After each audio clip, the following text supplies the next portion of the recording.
the teachings they couldn't control, the Gospel of Thomas, and human potential.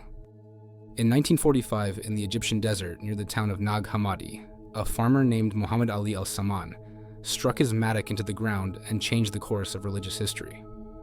What he unearthed wasn't gold or artifacts of kings. It was something far more dangerous to the established order. A library of texts that had been deliberately buried, hidden for nearly 17 centuries. Among those texts was a gospel. But not the kind of gospel you've heard read in churches. Not the kind that tells a story of miracles and resurrection. Not the kind that asks you to believe in events that happened 2,000 years ago. This gospel, the Gospel of Thomas, asks something different of you entirely. It asks you to understand. And in that single shift, from belief to understanding, lies a revolution that religious institutions have spent 2 millennia trying to contain. A gospel without a story. Open any of the 4 canonical Gospels, Matthew, Mark, Luke, or John, and you encounter a narrative. You are told a story with a beginning, a middle, and an end. A story designed to move you emotionally, to inspire awe, to demand faith in events as historical facts. You read about a virgin birth. You witness water turn to wine. You watch as the blind receive sight, the lame walk, the dead rise. You are led to a crucifixion, a tomb, an empty grave. The narrative builds deliberately toward a conclusion that requires your acceptance. That these events happened, that they matter cosmically, and that your eternal fate hinges on believing they are true. This is the architecture of the canonical Gospels. Story as vehicle, event as evidence, belief as requirement. The Gospel of Thomas rejects this architecture entirely. When you open the Gospel of Thomas, there is no story. There is no virgin birth to accept or deny. There are no miracles to witness. There's no crucifixion to mourn, no resurrection to celebrate. There's no narrative arc designed to move you from skepticism to faith. There are only sayings, 114 of them. Short, direct, often cryptic, sometimes unsettling. Jesus speaks, but he does not perform. He teaches, but he does not prove. He offers no signs, no wonders, no demonstrations of divine power to compel your belief. He simply says things, strange things, challenging things, things that seem designed not to comfort you, but to destabilize your assumptions about reality. Consider what's missing. No angels announcing births, no shepherds, no wise men, no star over Bethlehem. The entire mythology of Jesus' origin is stripped away. No temptation in the wilderness, no confrontation with Satan, no dramatic battle between cosmic good and evil to frame the ministry. Absent. No healing of lepers, no casting out of demons, no feeding of multitudes with loaves and fish, the spectacular displays that validated Jesus' authority in the canonical Gospels. Nowhere to be found. No Last Supper. No betrayal by Judas. No trial before Pilate. No crown of thorns. No whipping. No nails through hands and feet. The entire passion narrative that Christianity built its theology around, completely omitted. No empty tomb. No appearance to disciples. No ascension into heaven. The resurrection event that became the cornerstone of Christian faith, not mentioned. What remains? Only the voice. Only the teachings. Only words that demand you engage your mind rather than suspend your disbelief. This is not an accident. This is not an incomplete text or a fragmentary document. The Gospel of Thomas is doing something intentionally different from its canonical counterparts. It is not trying to convince you that events occurred. It is not asking you to accept a historical claim. It is not building a case for faith in the miraculous. It is doing something far more subversive. It is treating you as someone capable of direct understanding. Teachings meant to be understood, not believed. There's a fundamental difference between a teaching that requires belief and one that requires understanding. And that difference has profound implications for where power resides. When a teaching requires belief, it creates a dependency relationship. You must accept something you cannot verify. You must trust an authority who tells you what is true. You must submit your own judgment to a doctrine, a tradition, a priesthood that mediates between you and truth. Belief-based systems inevitably generate hierarchies. Someone must define orthodoxy. Someone must determine which beliefs are acceptable and which are heretical. Someone must have the authority to say, "This you must believe, or you are outside the community." And once that structure exists, power accumulates around those who control the definitions. The Gospel of Thomas refuses this entire framework. It makes no historical claims for you to accept or reject. It tells you about no events that require your faith. It demands no allegiance to a particular interpretation of Jesus' death or resurrection. It presents no creed you must affirm to be included. Instead, it offers sayings like these: "If you bring forth what is within you, what you have will save you. If you do not have that within you, what you do not have within you will kill you." This is not a claim about external events. This is not asking you to believe something happened in history. This is pointing you towards something already present within your own being. Something you must discover through understanding, not accept through belief. The kingdom of the Father is spread upon the earth, and people do not see it. Again, no future event to await. No heavenly realm to be admitted into after death. No external paradise. Conditioned on correct belief, the kingdom is already here, spread upon the earth. The problem is not that you lack access to it. The problem is that you do not see it. And why don't you see it? Not because you haven't believed the right things, but because you haven't understood. When you make the two into one, and when you make the inner like the outer, and the outer like the inner, and the upper like the lower, and when you make male and female into a single one, then you will enter the kingdom. Try to turn this into a belief system. Try to make this into a doctrine you must accept. It resists. It slips away from doctrinal formulation because it's not describing something to believe. It's describing a state of consciousness to achieve through understanding. This is the pattern throughout the Gospel of Thomas. The sayings do not ask, "Do you believe this happened?" They ask, "Do you understand what this means?" And that shift from belief to understanding changes everything about the nature of spiritual authority. When the criterion is belief, authority rests with those who define what must be believed. The institution holds the power because it guards the doctrine. When the criterion is understanding, authority rests with the individual who achieves insight. No institution can understand for you. No priest can comprehend on your behalf. No church can grant you understanding as a reward for obedience. Understanding is non-transferable. It is earned through direct engagement with reality.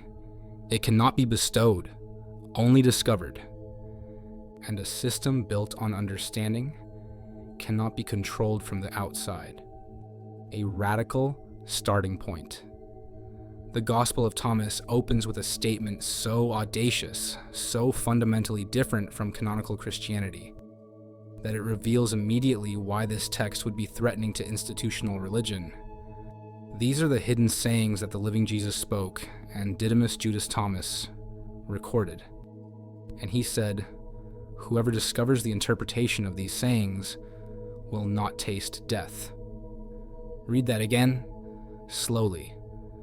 Whoever discovers the interpretation of these sayings will not taste death. Not, whoever believes in Jesus will not taste death. Not, whoever is baptized will not taste death. Not, whoever joins the church, follows the commandments, receives the sacraments will not taste death. Whoever discovers the interpretation. The path to overcoming death, to transcending mortality, to achieving eternal life, to entering the kingdom, is through discovery, through interpretation, through understanding the meaning hidden within the teachings. This is a knowledge-based soteriology, not a faith-based one. Salvation comes through gnosis, direct knowing, not through pistis, faith in external events. And notice what this means for the structure of religious authority. If salvation comes through belief in the crucifixion and resurrection, then the institution that preserves the testimony about those events becomes essential. You need the church to tell you what happened, to authenticate the witnesses, to maintain the tradition. The institution becomes the gatekeeper of salvation. But if salvation comes through discovering the interpretation of teachings, then no institution can claim exclusive access. Anyone who understands has achieved the goal. The individual becomes the locus of spiritual authority. The implications are staggering. In the canonical tradition, Jesus died for your sins. His sacrifice accomplishes something external to you. Your role is to accept what he did, to believe it happened, to receive the benefit of his action. You are passive. You are saved by something done for you. In the Thomas tradition, Jesus teaches you how to save yourself. His role is not to die in your place, but to reveal to you what you must discover within yourself. You are active. You are saved by what you understand and become. This is not a minor theological difference. This is a complete reversal of the power dynamic. One system says you are helpless without the sacrifice. You are dependent on the event. You need the institution that preserves and interprets the event. The other system says you have within you what you need. You are capable of discovering it. You need only the teaching that points you toward your own understanding. One system creates dependency, the other creates autonomy. One system centralizes power in institutions, the other distributes power to individuals. And history shows us repeatedly what institutions do when their power is threatened. Before we go further, let's pause and consider what we're actually looking at here. The Gospel of Thomas is not presenting itself as an alternative belief system to replace Christianity. It's not saying stop believing in the resurrection and believe this instead. It's operating on an entirely different level. It's questioning the primacy of belief itself as a spiritual mechanism. Think about what belief does psychologically. Belief says, accept this as true despite your inability to verify it. Belief requires you to override your direct experience in favor of testimony, tradition, or authority. Belief asks you to hold as factual something you cannot know firsthand. This isn't inherently wrong. We believe many things we cannot personally verify. You believe in electrons despite never seeing one. You believe in historical events despite not being there. Belief serves functional purposes. But when belief becomes the mechanism of salvation, when your eternal fate depends on believing correctly, something changes. Belief stops being a pragmatic tool and becomes a test of loyalty. And where loyalty is tested, power is consolidated. The Gospel of Thomas sidesteps this entirely. It doesn't ask what you believe. It asks what you understand. And understanding operates by different rules. Understanding can be tested against experience. Understanding deepens through inquiry. Understanding cannot be enforced from outside. It must be realized from within. A system built on understanding is inherently decentralized. You cannot have an inquisition to enforce understanding. You cannot have a council to decree correct understanding. You cannot excommunicate someone for failing to understand. You can only invite them to look more deeply, to question more honestly, to discover for themselves what cannot be given. This is why the Gospel of Thomas never caught on within institutional Christianity. Not because it was proven false, not because it was exposed as fraudulent, but because it was structurally incompatible with the power dynamics that religious institutions require to function. The nature of the sayings. Let's look more closely at what these sayings actually do. Many of them are paradoxical, deliberately resistant to easy interpretation. Jesus said, "Let him who seeks continue seeking until he finds. When he finds, he will become troubled. When he becomes troubled, he will be astonished and he will rule over all." This is not a feel-good inspirational quote. This is describing a process that includes disturbance, trouble, astonishment. The path to understanding is not smooth. It destabilizes, it challenges, it requires you to sit with confusion until insight breaks through. Compare this to the canonical Jesus who says, "Come to me, all who are weary, and I will give you rest." That Jesus offers comfort. The Thomas Jesus offers a difficult journey. Jesus said, "Recognize what is before your eyes, and what is hidden will be revealed to you. For there is nothing hidden that will not be revealed." Notice the instruction. Recognize what is before your eyes. Not believe what you are told. Not accept what tradition teaches. But look at what is actually in front of you. Pay attention to direct experience. The hidden truth reveals itself through clear seeing, not through accepting doctrine. His disciples said to him, "When will the kingdom come?" Jesus said, "It will not come by waiting for it.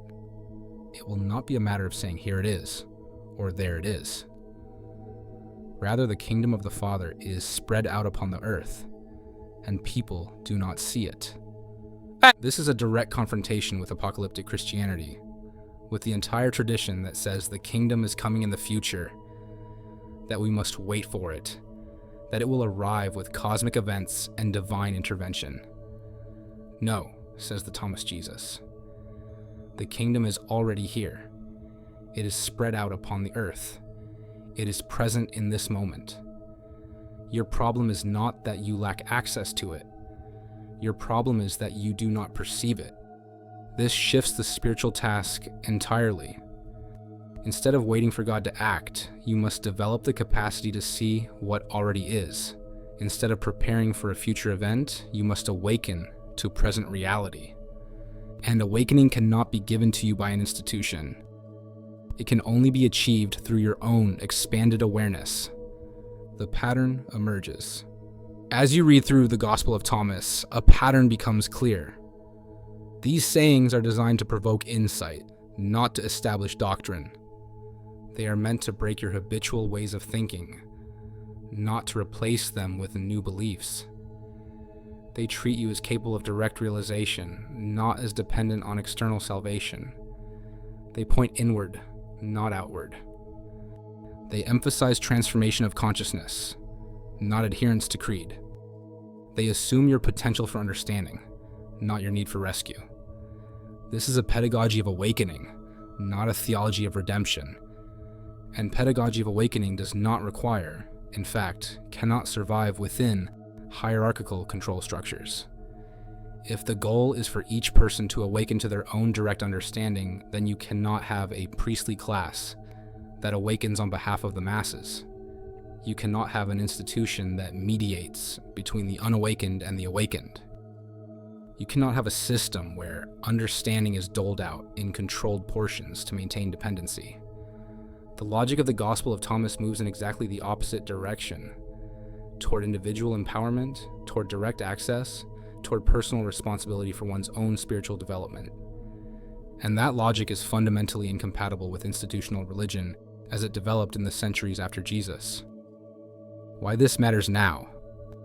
You might be thinking, this is interesting history, but what does it matter today? These are ancient debates about obscure texts. But consider what we've actually uncovered. A text that treats individuals as capable of direct understanding, rather than dependent on institutional authority. A teaching that emphasizes inner development over external compliance. A spiritual path that cannot be controlled from the outside, because it operates through individual insight. Does this sound irrelevant? Or does this sound like exactly the kind of approach that every authoritarian system, religious, political, educational, corporate, has worked to suppress throughout history? Because here's what we know about power. Power sustains itself by creating dependency. Power consolidates by controlling access to what people need. Power protects itself by convincing people they cannot think for themselves. And power fears nothing more than individuals who discover they don't need it. The Gospel of Thomas represents a moment when Christianity could have gone in a different direction, when the emphasis could have been on awakening consciousness rather than enforcing belief, when spiritual authority could have been distributed to individuals rather than consolidated in institutions. That moment passed. The canonical Gospels won. The belief-based system prevailed. The institutional church gained power. And for 1700 years, the Gospel of Thomas lay buried in the Egyptian desert. But it's back now. Translated, published, available to anyone who wants to read it. And the question it poses is as radical now as it was in the first century. What if you don't need anyone to save you? What if you only need to understand? What if the authority you've been taught to seek outside yourself has been within you all along? That's a dangerous question. Not because the answer is false, but because the answer threatens every system built on your dependency. We've established something crucial here. The Gospel of Thomas is not just another ancient text with slightly different theological ideas. It represents a fundamentally different approach to spiritual transformation, one based on understanding rather than belief, on inner authority rather than external control, on individual awakening rather than institutional mediation. This is not a minor variation within Christianity. This is a completely different operating system. And as we'll see in the parts to come, the implications of this difference may extend far beyond ancient religious debates. They touch on questions of human potential, psychological development, moral autonomy, and the nature of consciousness itself.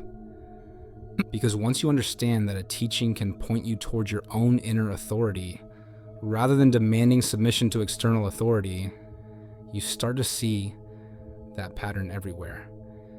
And you start to see why it's been systematically suppressed.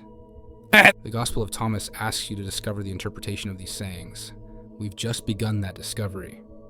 And already we can see why some might prefer these teachings remain hidden. Part 2.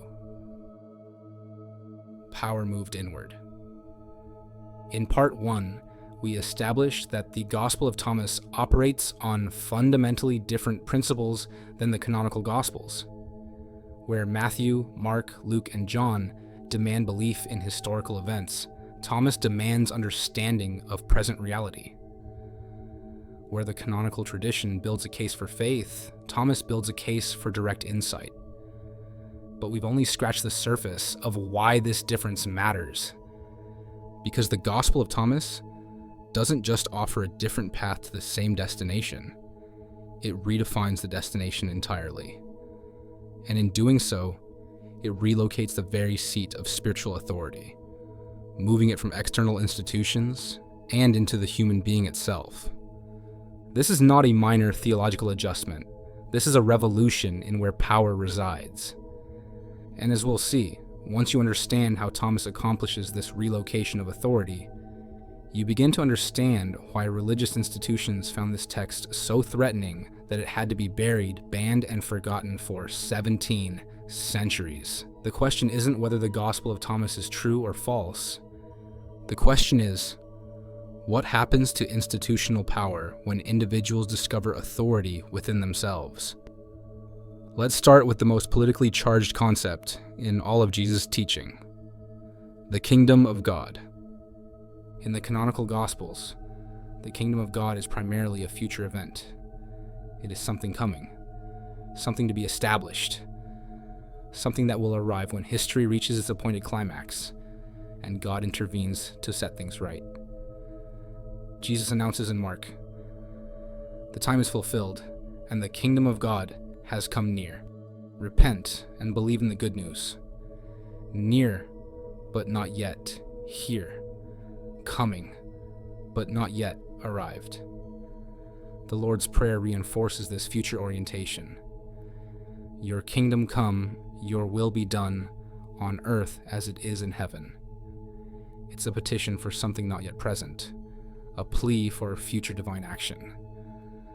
The apocalyptic passages in Matthew describe the kingdom's arrival in cosmic terms. Then they will see the Son of Man coming on the clouds of heaven with power and great glory. The kingdom comes dramatically, unmistakably, with signs in the sky and angels with trumpets. This future kingdom serves a powerful institutional function. If the kingdom is coming but not yet here, then you must prepare for it. You must align yourself with the institution that knows how to prepare. You must follow the rules, believe the doctrines, participate in the rituals that ensure you'll be ready when the kingdom arrives. The not yetness of the kingdom creates urgency and dependency. You don't have access to it now. You need guidance on how to gain access later. And that guidance comes from the church. The future kingdom also serves as a mechanism of social control. If justice is deferred to the kingdom's arrival, then present injustice can be endured. If rewards are distributed in the kingdom, then present deprivation can be accepted. If the righteous will be vindicated when the kingdom comes, then current suffering becomes a test of faith, rather than a call to action. Blessed are the poor in spirit, for theirs is the kingdom of heaven. Yours, but later. Yours, but not yet. Yours, when the kingdom comes. This is spiritualized postponement, and postponement serves power. Now look at what the Gospel of Thomas does to this entire framework. His disciples said to him, "When will the kingdom come?" Jesus said, "It will not come by waiting for it. It will not be a matter of saying, 'Here it is,' or 'There it is.' Rather, the kingdom of the Father is spread out upon the earth, and people do not see it." 7 words demolish the entire apparatus. The kingdom is spread out upon the earth. Not coming, not future, not conditional on divine intervention or apocalyptic transformation.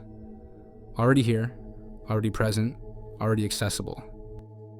The problem is not that you lack access to the kingdom. The problem is perceptual. You do not see it.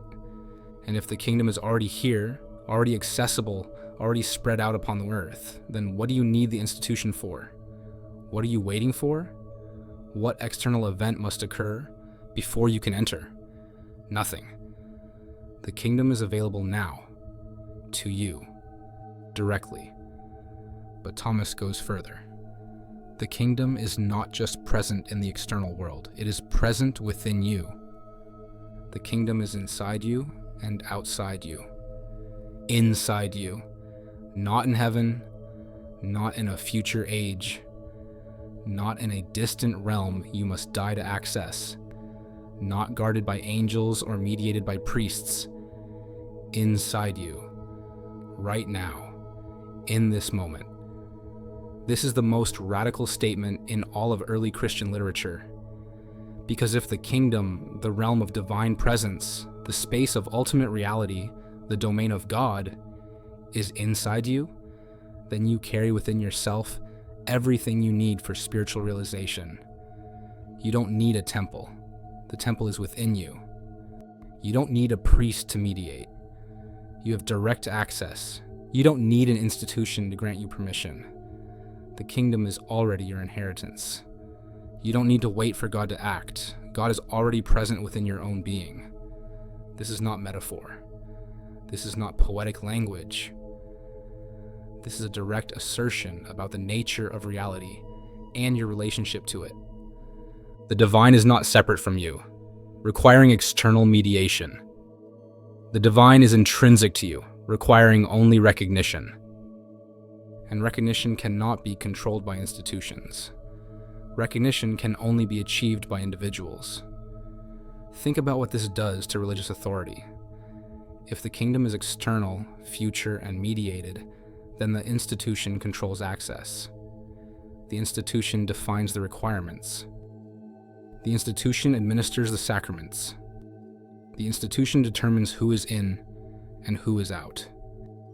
But if the kingdom is internal, present, and directly accessible, then the institution becomes optional. It might be helpful. It might provide community and support. But it is not necessary. It is not the gatekeeper. It does not hold the keys to salvation. You hold those keys. They are within you. They have always been within you. This is why the Gospel of Thomas could not survive within institutional Christianity. Not because it was theologically incorrect, but because it was institutionally incompatible. An institution cannot maintain power over people who have discovered power within themselves. The relocation of the kingdom from future to present, from external to internal, represents a complete inversion of the power structure. And once you see this inversion, you cannot unsee it. The canonical tradition says, "The kingdom is coming. Wait for it. Prepare through the church. Follow the rules. Believe the doctrines. Your access depends on external factors, on God's timing, on institutional validation, on proper adherence to requirements." The Thomas tradition says, "The kingdom is here. Look for it. Discover it within yourself." Your access depends only on your own awakening, on seeing what is already present, on recognizing what is already within you. One system creates dependent followers, the other creates autonomous seekers. And the difference between a dependent follower and an autonomous seeker is the difference between someone who can be controlled and someone who cannot. Let's go deeper into what the Gospel of Thomas says about the nature of the self and its relationship to the divine. Because the relocation of the kingdom inward is just the beginning. Thomas doesn't just say the kingdom is within you. It says that knowing yourself is the path to knowing God, and that this self-knowledge is the most sacred knowledge there is. If you bring forth what is within you, what you have will save you. If you do not have that within you, what you do not have within you will kill you. Read that carefully. What saves you is not external. It is not something done for you by another. It is not a sacrifice, a ritual, a belief system administered by an institution. What saves you is what you bring forth from within yourself. This is salvation through self-actualization, not salvation through external redemption. The divine potential is already within you. Your task is not to receive it from outside, but to bring it forth from within. And notice the warning. If you do not bring forth what is within you, that very thing, that unrealized potential, that undiscovered capacity, will kill you. This is not metaphorical death. This is the death of living without accessing your own deepest nature. The death of going through life disconnected from your own divine potential. The death of remaining asleep when you could awaken. The problem, according to Thomas, is not sin in the traditional sense.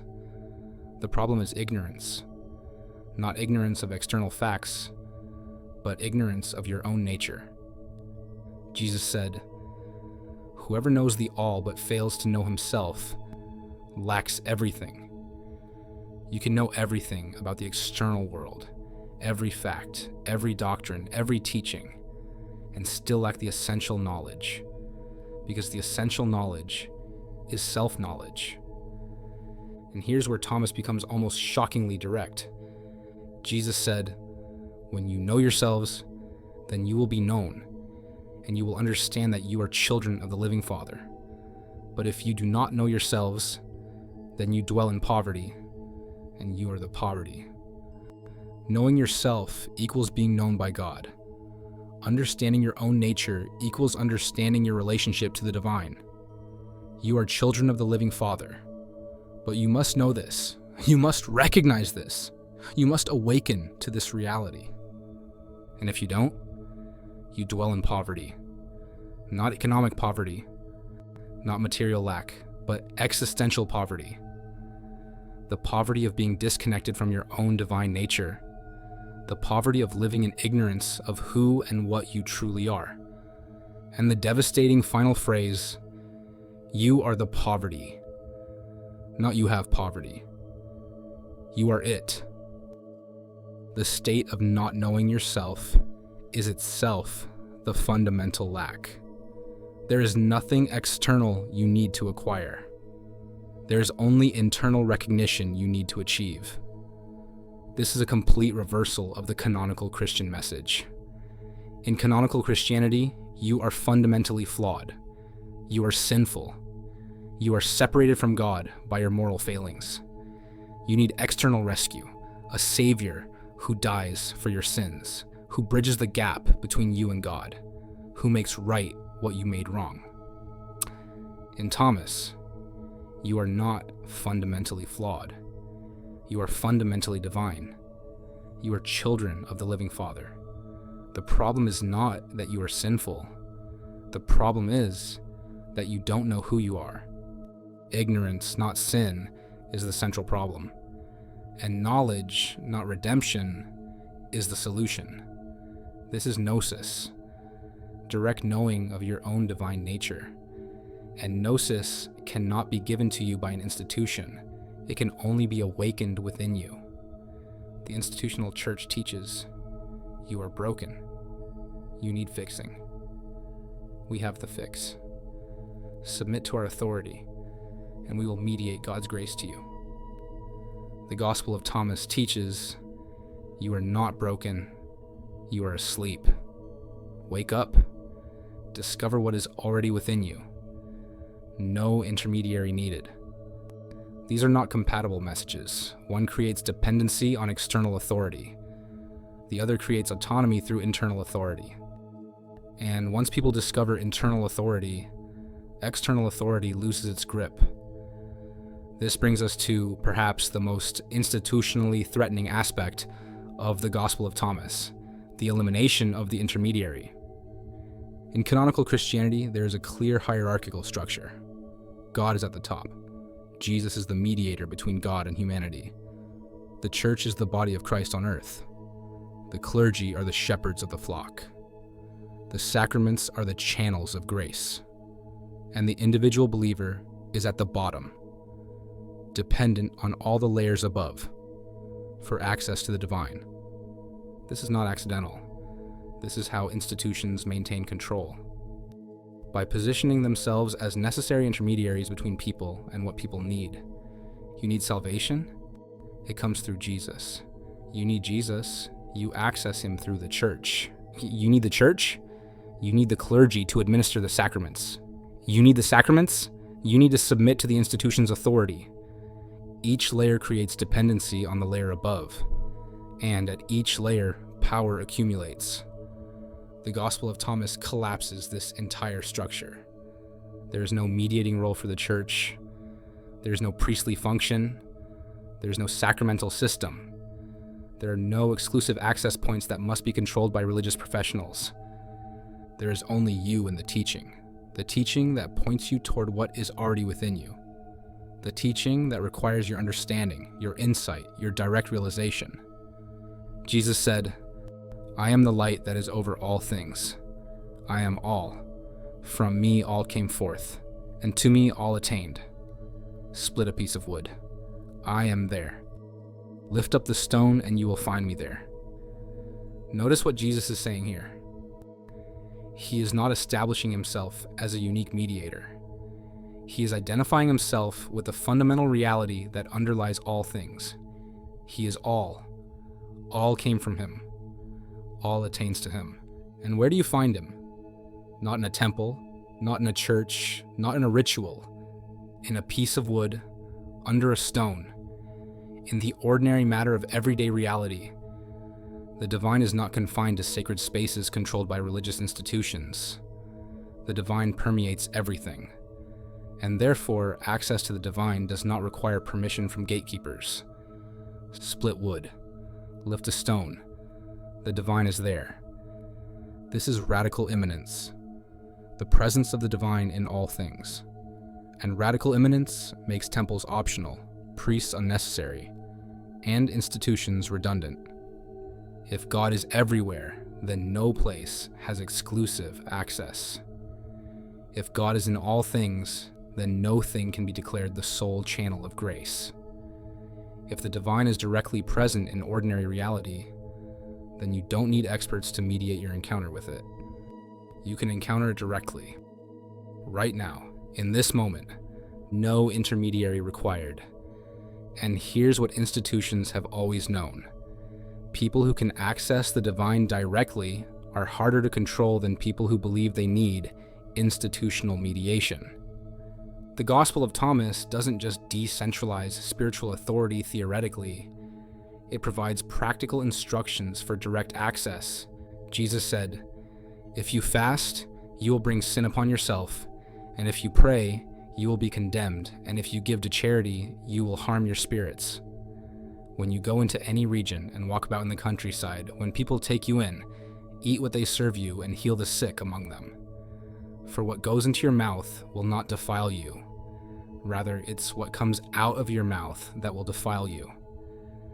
This is a direct assault on religious practice as it was being codified in the early church. Fasting, condemned. Prayer brings condemnation. Charity harms your spirit. Why? Because these practices, as institutionalized, become performances of piety that substitute for genuine inner transformation. They become ways of measuring spiritual progress externally rather than cultivating awareness internally. The emphasis shifts to what comes out of your mouth, what you speak, what you express, what you manifest from your inner state. This cannot be measured or controlled by institutions. This is entirely internal, entirely personal, entirely direct. His disciples said to him, "Do you want us to fast? How should we pray? Should we give to charity? What diet should we observe?" Jesus said, "Don't lie, and don't do what you hate, because all things are disclosed before heaven. After all, there is nothing hidden that will not be revealed, and there is nothing covered up that will remain undisclosed." Don't lie, don't do what you hate. That's it. That's the ethical instruction. Not a complex legal code, not a detailed list of commandments, not a systematic theology of right and wrong. Just be truthful. Act in alignment with your own integrity. Why? Because all things are disclosed before heaven. There is nothing hidden. You cannot pretend to be one thing while being another.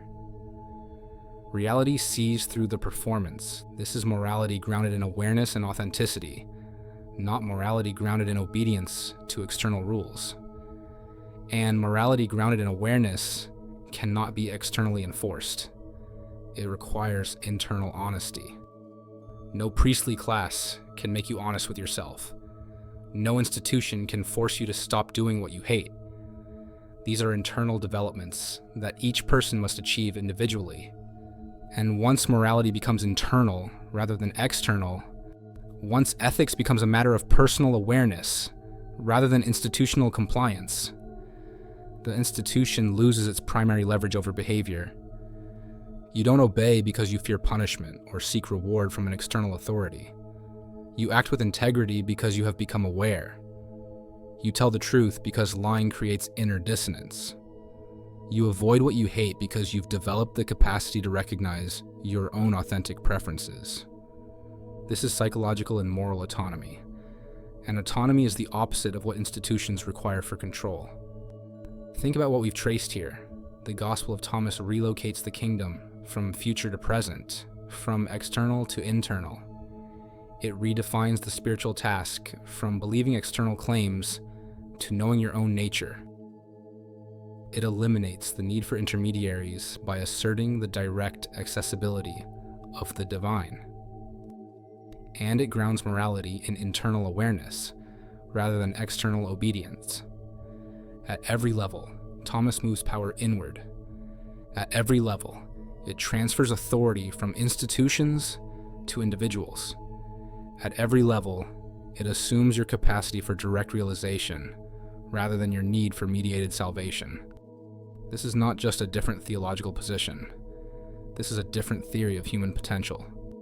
The canonical tradition says, humans are fallen, humans are sinful, humans cannot save themselves, humans need external rescue.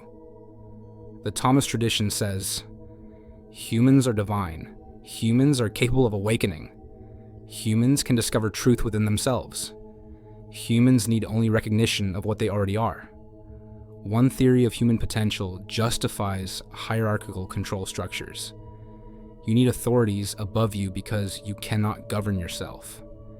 You need institutions to regulate you because you cannot self-regulate. You need external discipline because you lack internal capacity. The other theory of human potential undermines hierarchical control structures. You can govern yourself because the divine is within you. You can self-regulate because you have access to truth directly. You can develop internal discipline because awareness is your natural capacity. And here's the crucial point. These are not just abstract theological differences. These are practical differences with profound social and political implications. A population that believes it is fundamentally flawed and dependent on external authority will submit to that authority, will obey rules without questioning, will accept that some people are qualified to govern while others must be governed. A population that believes it has divine potential and direct access to truth will question authority, will evaluate rules based on their own understanding, will resist the idea that some people have inherent right to govern while others must submit. The first population is easier to control. The second population is harder to control.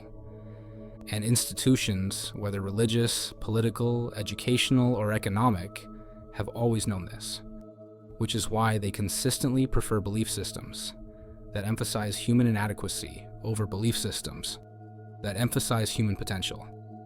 This is not conspiracy. This is just how power works. Power consolidates around ideas that justify its existence. Power resists ideas that threaten its necessity. The Gospel of Thomas threatens the necessity of institutional mediation, and that's why it had to be suppressed. Not because it was theologically incorrect, not because it was historically unreliable, not because it contradicted the life and teachings of Jesus, but because it was institutionally incompatible with the power structures that Christianity was building. When Christianity became the official religion of the Roman Empire in the 4th century, when it transformed from a persecuted minority movement into an established state religion, it needed doctrinal uniformity. It needed hierarchical control. It needed clear boundaries between orthodoxy and heresy. It needed, in other words, to consolidate power. And texts like the Gospel of Thomas, which distributed power to individuals rather than concentrating it in institutions, became obstacles to that consolidation. So, they were declared heretical. They were removed from circulation. They were literally buried in the ground. And for 1700 years, the Christian tradition developed without them. What might have been different if they had remained? What kind of Christianity might have emerged if the emphasis had been on inner development rather than external compliance? If the goal had been awakening consciousness rather than enforcing belief? If authority had been distributed to individuals rather than concentrated in institutions? We can't know for certain. History took the path it took, but we can look at what was lost, and we can consider what might be recovered. Because the Gospel of Thomas is no longer buried. It's available. It's readable. It's sitting there, waiting for anyone who wants to discover what it says. And what it says is this: you have within you everything you need. The kingdom is inside you. Know yourself, and you know God. Bring forth what is within you, and it will save you. No institution can give you this. No authority can grant you this. No external power can bestow this upon you. It can only be discovered directly, personally, through your own understanding. And that discovery is what power has always feared. Because people who discover their own authority stop looking to external authorities for permission to think, to question, to understand reality for themselves. They become ungovernable in the deepest sense. Not lawless, not chaotic, but self-directed, internally regulated, aware. And aware people are the most dangerous people in the world to systems that depend on unawareness. The Gospel of Thomas was buried because it made awareness the path to salvation. And awareness is what every control structure must suppress to survive. Now it's no longer buried. And the question is, what will we do with these teachings now that they're available again? Will we recognize their radical implications? Or will we domesticate them, turn them into just another belief system, another set of doctrines to be accepted or rejected?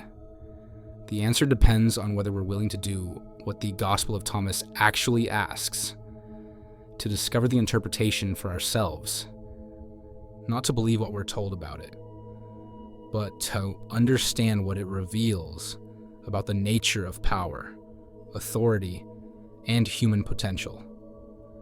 And that understanding, once achieved, changes everything. Part 3. Why leaders would fear this. We've established that the Gospel of Thomas operates on different principles than canonical Christianity.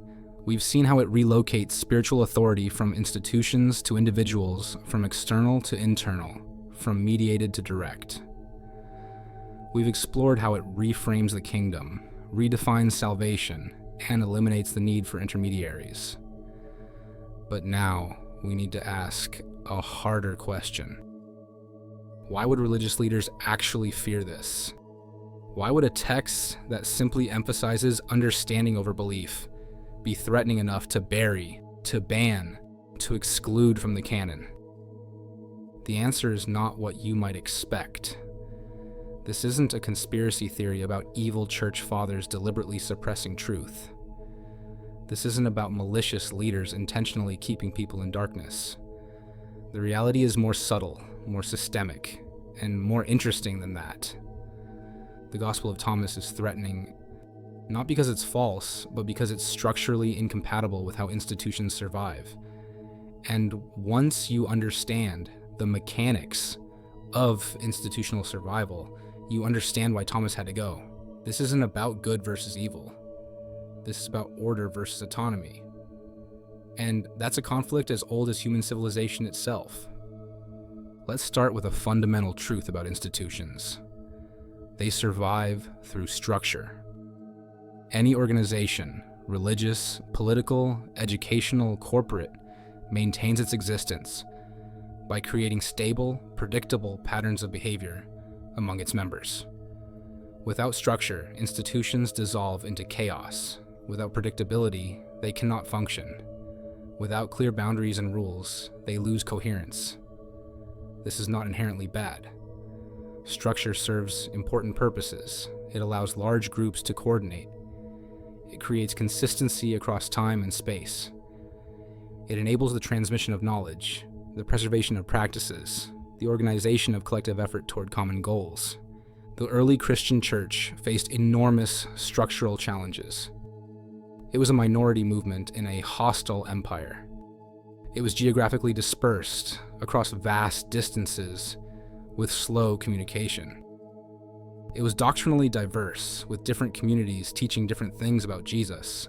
It was threatened by persecution from outside and division from within. To survive, it needed to unify. To unify, it needed clear doctrine. To maintain clear doctrine, it needed authority structures. To enforce authority structures, it needed to define who had the right to teach and what teachings were acceptable. This is basic organizational survival. Every institution does this. Every institution must do this. The problem is what happens when the teachings themselves resist this structural requirement. The canonical Gospels are highly compatible with institutional structure. They present a narrative. Narratives can be standardized. They tell you what happened. Events either occurred or they didn't. You can build a creed around events. Jesus was born of the Virgin Mary, suffered under Pontius Pilate, was crucified, died, and was buried. On the third day he rose again. This is factual claim. Factual claims can be affirmed or denied. You can draw clear boundaries. Those who affirm these claims are inside the community. Those who deny them are outside. The canonical Gospels present Jesus performing miracles. Miracles validate authority. If Jesus could heal the sick, raise the dead, walk on water, then his authority is proven. And if his authority is proven, then those who claim to represent him can claim derivative authority. The apostles were chosen by Jesus. The bishops are successors to the apostles. The chain of authority is clear and linear. The canonical Gospels present Jesus' death as salvific. He died for your sins. This creates a debt. You owe something to the one who saved you. And the church, as the body of Christ, becomes the institution through which you honor that debt. You participate in its rituals. You submit to its authority. You support its mission. All of this creates structural stability. Clear beliefs, clear authority, clear obligations, clear boundaries between insider and outsider. The Gospel of Thomas resists every element of this structure. It presents no narrative. There is nothing to standardize. It offers sayings that must be interpreted. But interpretation varies by individual. One person understands a saying one way. Another person understands it differently. There is no objective event to point to that resolves the disagreement. Saying 108, Jesus said, "Whoever drinks from my mouth will become like me. I myself shall become that person, and the hidden things will be revealed to that person." What does this mean? How do you standardize this? How do you build institutional doctrine around a statement that promises personal revelation to whoever drinks from Jesus' mouth, whatever that metaphor actually means? You can't, because the meaning is experiential. It's individual. It's hidden until revealed personally to each seeker. There is no way to create a universal interpretation that all members must accept. Saying 3. Jesus said, "If your leaders say to you, 'Look, the kingdom is in the sky,' then the birds of the sky will precede you. If they say to you, 'It is in the sea,' then the fish will precede you. Rather, the kingdom is inside you and outside you." This is directly anti-authoritarian. It explicitly tells you not to believe your leaders when they point to external locations for the kingdom. It tells you to look within. But if each person looks within and discovers their own understanding, how do you maintain doctrinal unity? You can't. Unity requires conformity to external standards. Internal discovery produces diversity. Saying 13, Jesus said to his disciples, "Compare me to something and tell me what I am like." Simon Peter said to him, "You are like a righteous angel." Matthew said to him, "You are like a wise philosopher."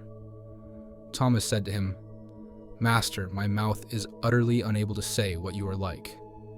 Jesus said, "I am not your master. Because you have drunk, you have become intoxicated from the bubbling spring that I have tended." And he took him and withdrew and spoke 3 sayings to him. When Thomas came back to his friends, they asked him, "What did Jesus say to you?" Thomas said to them, "If I tell you one of the sayings he spoke to me, you will pick up rocks and stone me, and fire will come from the rocks and consume you." Here we have Jesus giving private teachings to one disciple that cannot be shared with the others. This is the opposite of institutional uniformity. This is individualized instruction based on personal readiness, and the content is so explosive that it cannot be spoken without danger. How do you build an institution around that?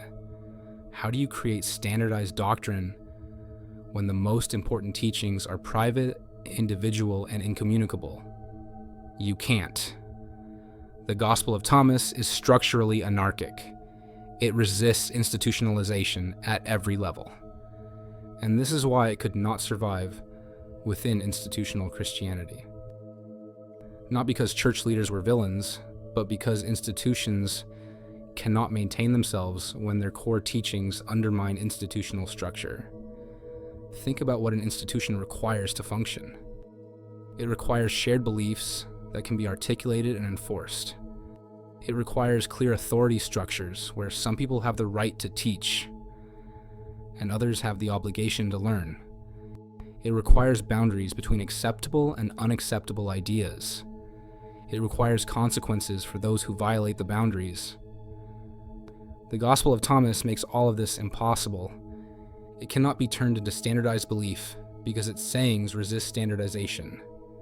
Different people will understand them differently based on their level of awareness, and there is no objective measure of correct understanding.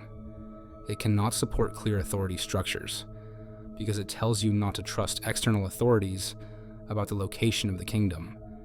It points you inward to your own direct discovery. Authority becomes internal, not external. It cannot create clear boundaries between orthodoxy and heresy because interpretation is individual.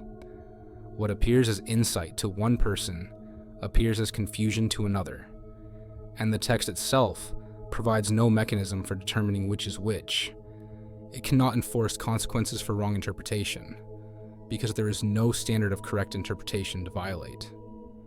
Each person discovers meaning for themselves, and that discovery cannot be externally validated or invalidated.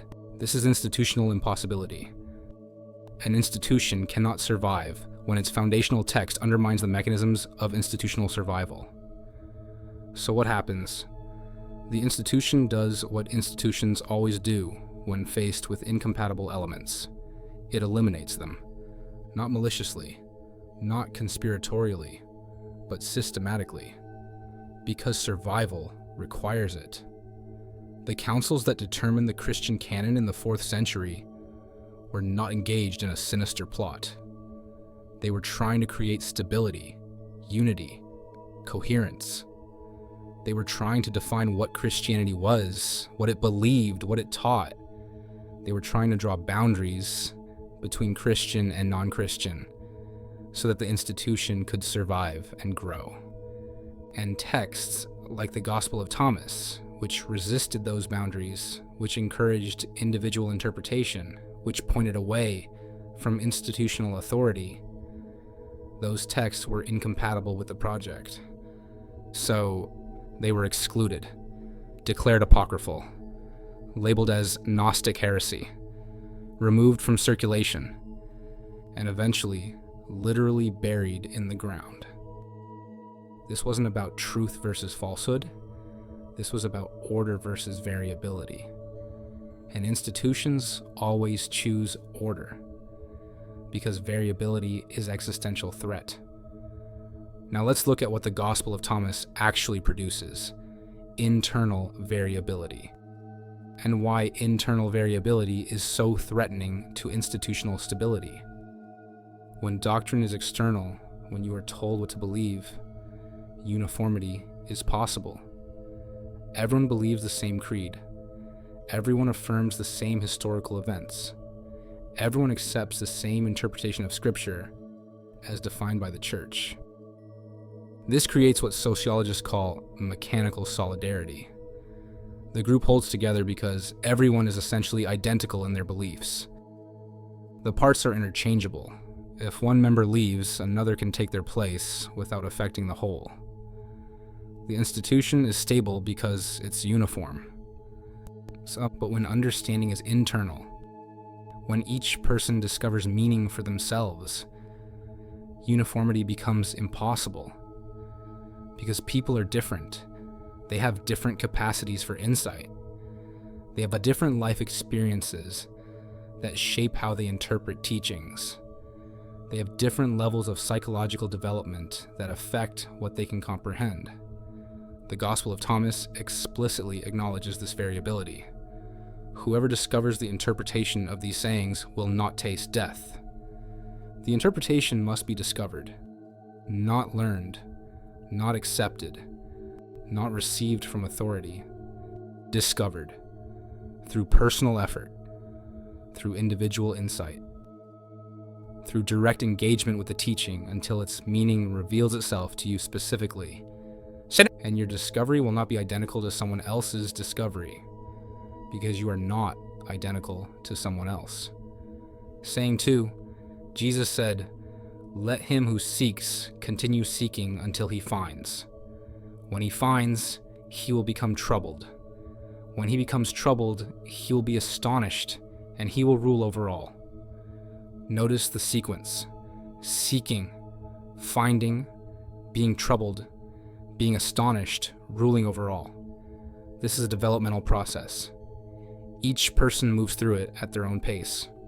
Some people find quickly, others seek for years, some are troubled deeply, others move through trouble to astonishment rapidly.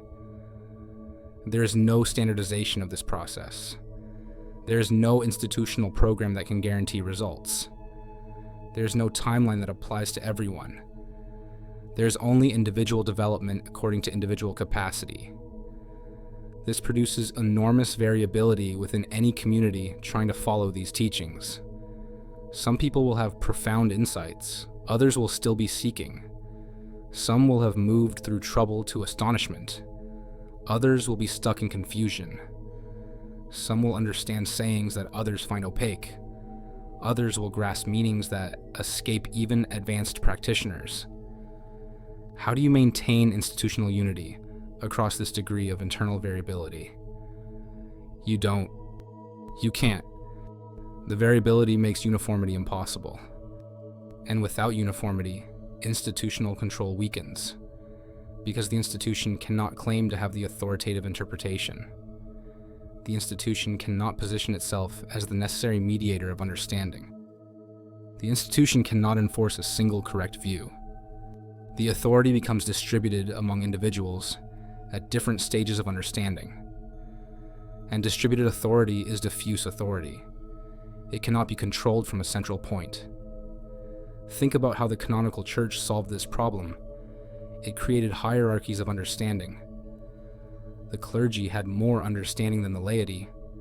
The bishops had more understanding than the priests. The Pope, in Catholicism, had ultimate understanding, speaking ex cathedra with infallibility. This hierarchy allows the institution to manage variability.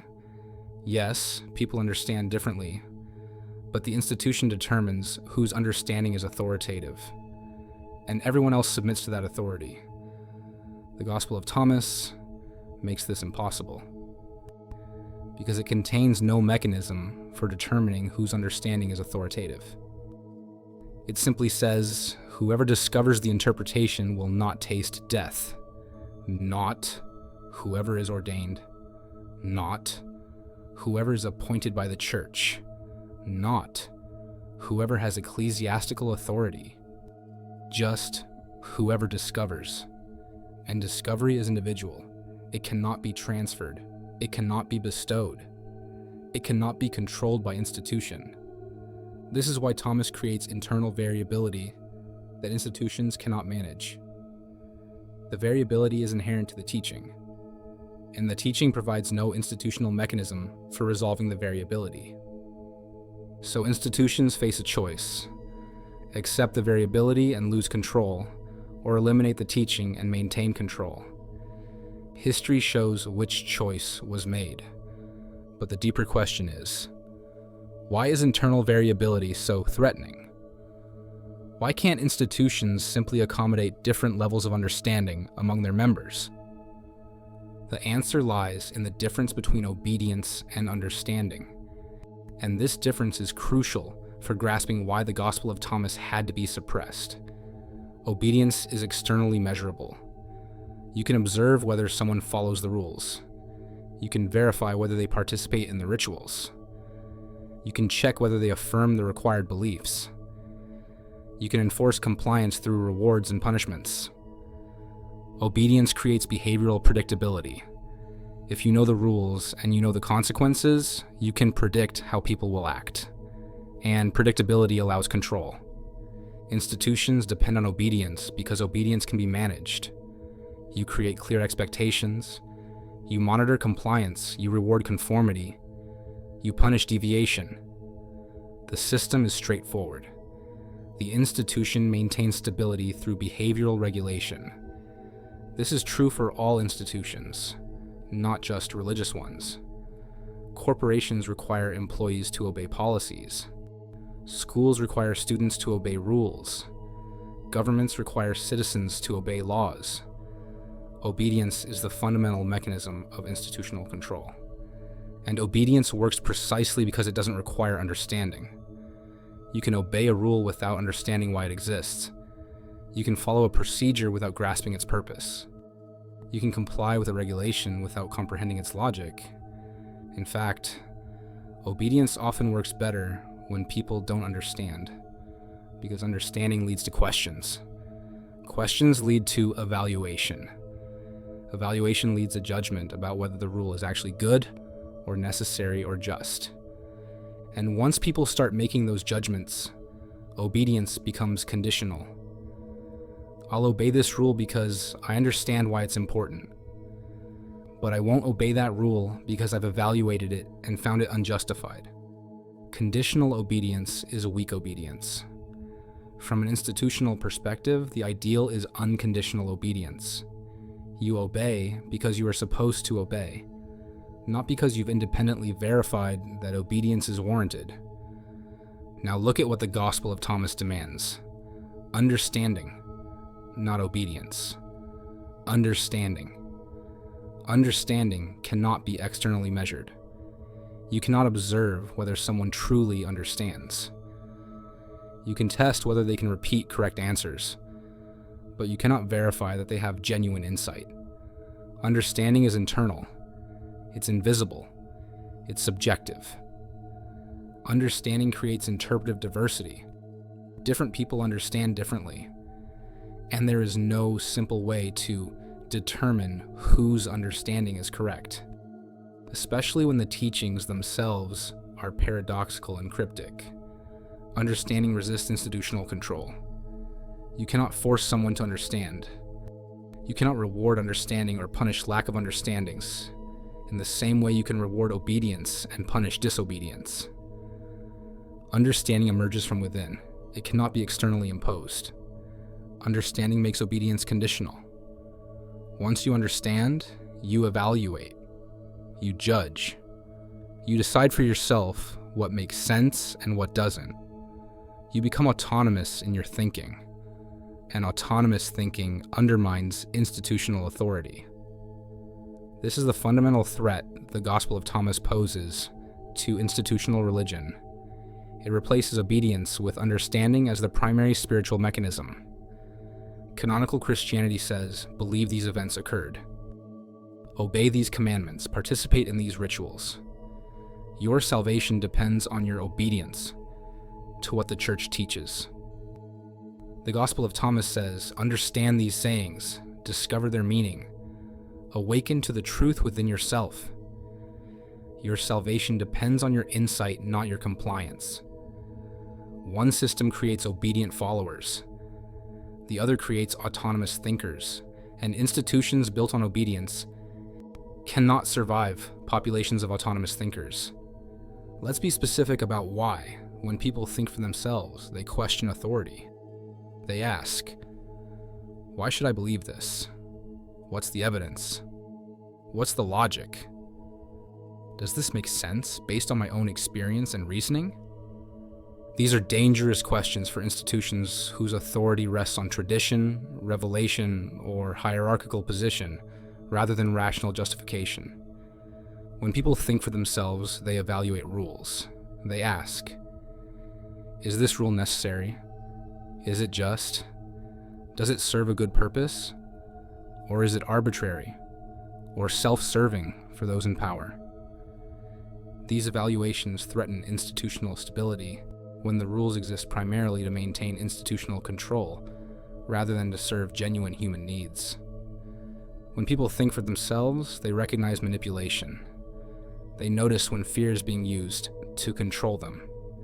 They detect when guilt is being weaponized to enforce compliance. They see through rhetoric designed to prevent questioning. And once manipulation is recognized, it loses its power.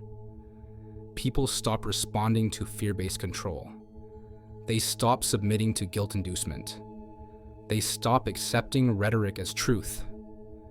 When people think for themselves, they claim autonomy. They decide for themselves what to believe, how to behave, what meanings to find in teachings.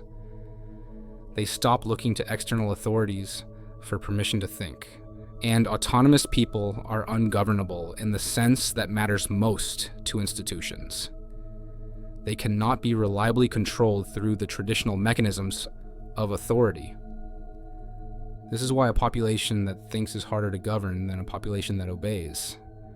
Not because thinking people are lawless or antisocial, but because they evaluate the legitimacy of governance rather than simply submitting to it.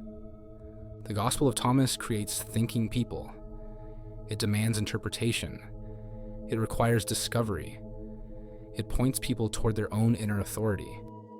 It treats them as capable of direct understanding without institutional mediation. And every element of this approach undermines the mechanisms through which institutions maintain control over populations. This is not theoretical, this is historical fact. Every authoritarian system, religious, political, educational, has worked to suppress independent thinking. Every control structure has emphasized obedience over understanding. Every hierarchy has preferred followers who comply over members who question. The methods vary. Some systems use indoctrination. Some use propaganda. Some use censorship. Some use violence. But the goal is always the same: prevent people from thinking for themselves, because self-directed thinking threatens institutional control. And the Gospel of Thomas is a manual for self-directed thinking applied to spiritual matters. It tells you explicitly not to accept what your leaders tell you about where the kingdom is. It tells you to discover meaning for yourself.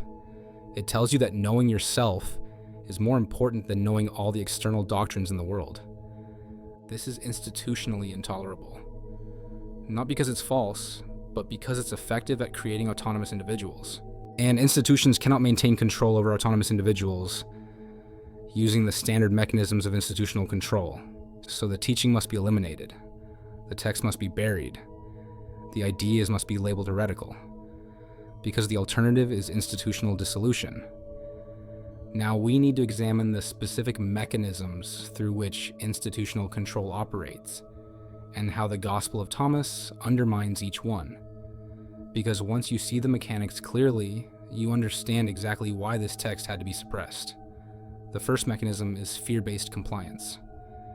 Institutions maintain control by making people afraid of consequences, afraid of punishment, afraid of exclusion, afraid of divine judgment, afraid of hell.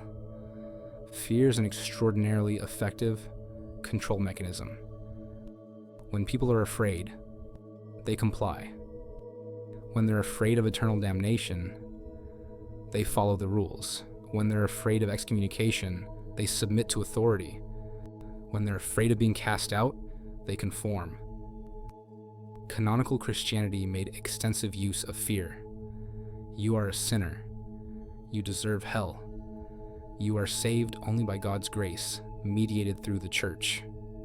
If you reject the church's teaching, you reject salvation. If you die in mortal sin, you are condemned eternally. This creates profound anxiety. And anxiety makes people dependent on the institution that promises relief.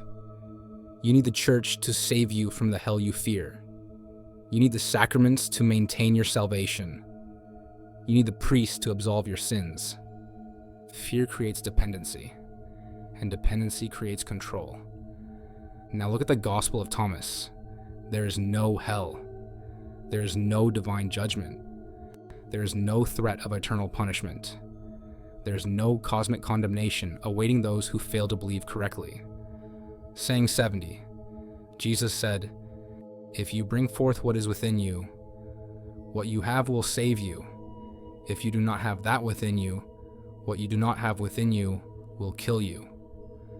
The threat is internal, not external. If you fail to bring forth your divine potential, that very failure is what harms you. But this is not punishment from God. This is natural consequence. This is the death of living disconnected from your own deepest nature. And that kind of threat cannot be managed by institutions, because the solution is internal development, not external compliance. No institution can threaten you with hell if there is no hell. No institution can promise to save you from divine wrath if there is no divine wrath. The Gospel of Thomas removes fear as a control mechanism, and without fear, institutional authority loses its most powerful tool. The second mechanism is reward-based compliance. Institutions maintain control by promising benefits, eternal life, heavenly paradise, divine favor, blessings in this life and the next. Rewards motivate behavior just as effectively as punishments. When people want something desperately, like eternal life, they will do what's required to get it. When salvation is the ultimate reward, and the church controls access to salvation, people comply with the church's demands. This creates another form of dependency. You need the institution to provide what you desire. You need its approval to receive the reward. You need to remain in good standing to maintain your access. Again, the Gospel of Thomas undermines this mechanism completely. Salvation is not a future reward granted by external authority. Salvation is present realization, achieved through internal understanding. Whoever discovers the interpretation of these sayings will not taste death. You don't receive this from the church. You discover it yourself. The church cannot grant it or withhold it. It's not a reward for compliance. It's a natural result of understanding. And when rewards cannot be granted or withheld by institutions, institutions lose their leverage. They can no longer use the promise of future benefits to control present behavior. The third mechanism is monopoly on truth. Institutions maintain control by claiming exclusive access to truth. The church knows what God wants. The church has the correct interpretation of Scripture. The church possesses the tradition handed down from the apostles. This monopoly justifies institutional authority. If the church alone has truth, then you need the church to know what's true. You need its teaching. You need its interpretation. You need its guidance. And once you accept that the institution has monopoly on truth, you stop thinking for yourself. Why would you? The institution knows better than you do. The institution has resources you lack. The institution has divine authorization you don't possess. The Gospel of Thomas demolishes this monopoly. Truth is not institutional property. Truth is accessible to anyone who seeks and discovers. The kingdom is inside you. Knowing yourself is knowing God.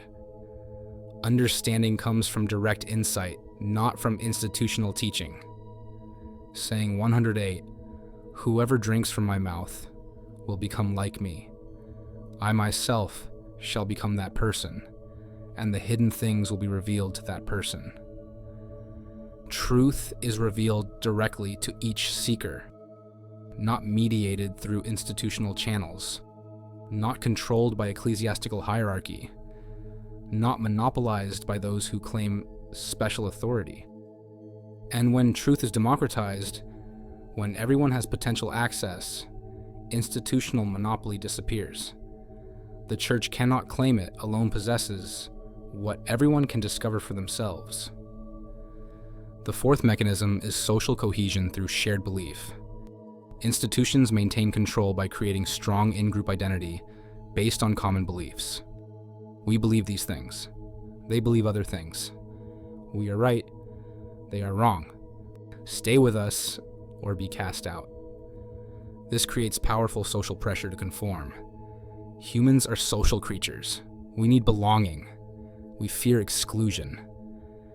When the price of independent thinking is social rejection, most people choose conformity. The Gospel of Thomas makes this impossible because it doesn't provide shared beliefs to rally around. It provides sayings to interpret, and interpretation varies individually. There's no single correct belief that defines the in-group. You cannot create strong social boundaries based on who correctly interprets paradoxical sayings. The boundaries become fuzzy. The in-group becomes diverse. The pressure to conform weakens, and when social pressure to conform weakens, institutional control weakens proportionally. The fifth mechanism is ritual performance as proof of membership. Institutions maintain control by requiring participation in specific rituals. Baptism, communion, confession, marriage rites, funeral rites. These rituals serve multiple functions. They mark boundaries between inside and outside. They create dependency on the institution to perform the rituals. They provide behavioral proof of allegiance. They generate revenue. They maintain institutional relevance across generations. The Gospel of Thomas shows no interest in rituals. When asked about fasting, prayer, and charity, Jesus dismisses them. What matters is what comes out of your mouth, your speech, your expression, your manifestation of inner state. Saying 14, if you fast, you will bring sin upon yourself, and if you pray, you will be condemned, and if you give to charity, you will harm your spirits. This is direct assault on ritual practice as spiritually significant. And if rituals are not spiritually significant, then institutions that depend on ritual performance lose their functional purpose. Why do you need a priest to perform baptism if baptism is not necessary? Why do you need the church to administer communion if communion is not required? Why do you need institutional rituals at all if they're irrelevant to spiritual development? You don't. And once rituals become optional, institutions become optional. Because institutions exist primarily to perform rituals, maintain doctrine, and enforce compliance. Remove those functions, and the institution has no purpose. This is the systematic undermining we're talking about. The Gospel of Thomas doesn't just disagree with institutional Christianity on a few theological points, it removes every mechanism through which institutions maintain control. Fear, gone. Reward, gone. Monopoly on truth, gone. Social cohesion through shared belief, gone. Ritual performance, gone.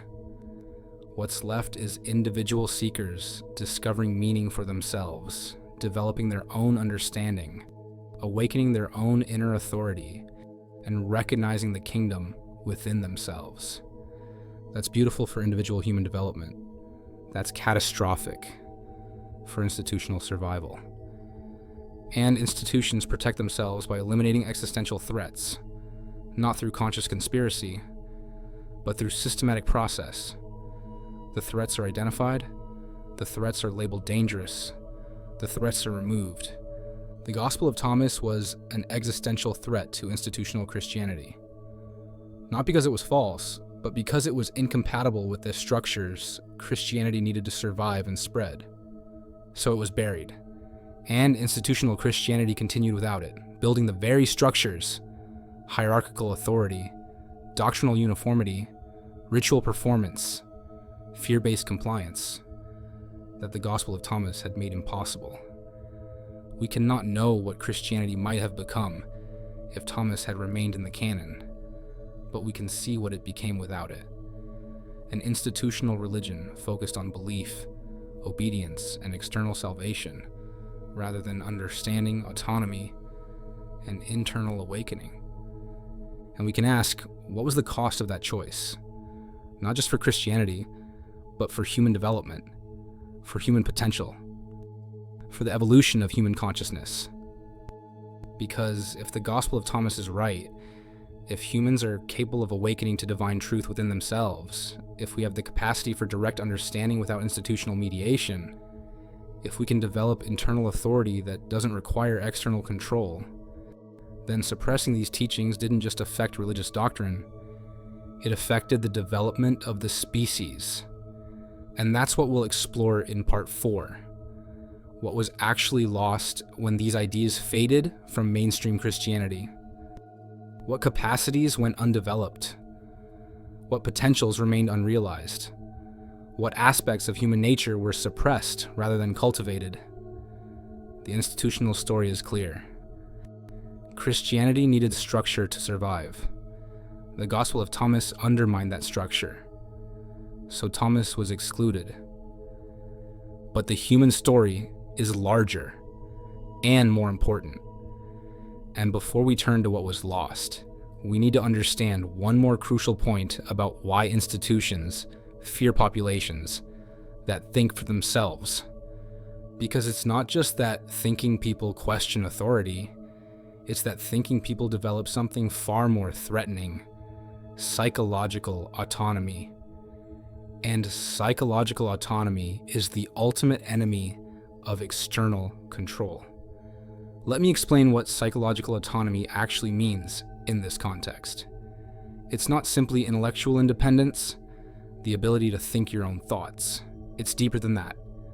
Psychological autonomy is the capacity to self-regulate your internal states without depending on external validation, external motivation, or external control. Someone with psychological autonomy doesn't need to be threatened with hell to behave morally. They have developed internal moral awareness. They act with integrity because they cannot live with themselves if they don't, not because they fear punishment. Someone with psychological autonomy doesn't need to be promised heaven to pursue spiritual growth. They are intrinsically motivated by the value they find in understanding, in awareness, in consciousness expansion. Someone with psychological autonomy doesn't need institutional approval to feel secure in their beliefs.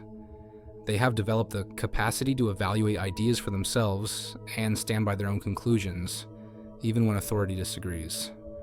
Someone with psychological autonomy doesn't need leaders to tell them what to think. They can sit with uncertainty, examine evidence, revise conclusions, and form independent judgments.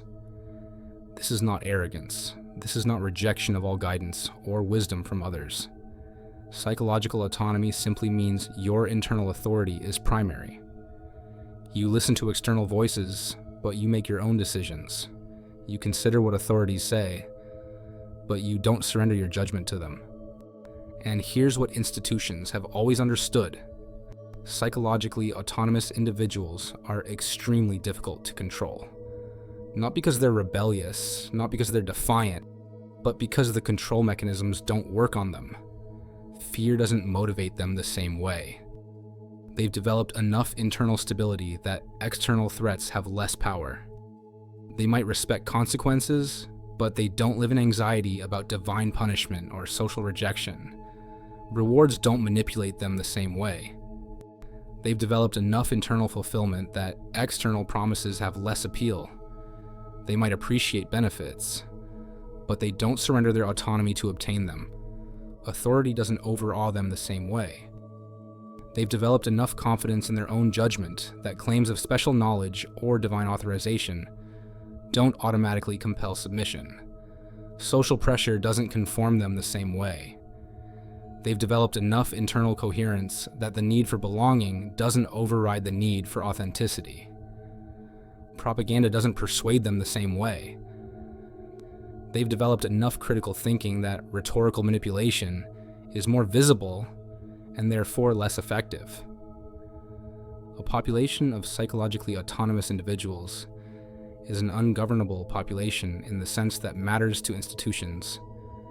They cannot be reliably controlled through the traditional mechanisms of institutional power.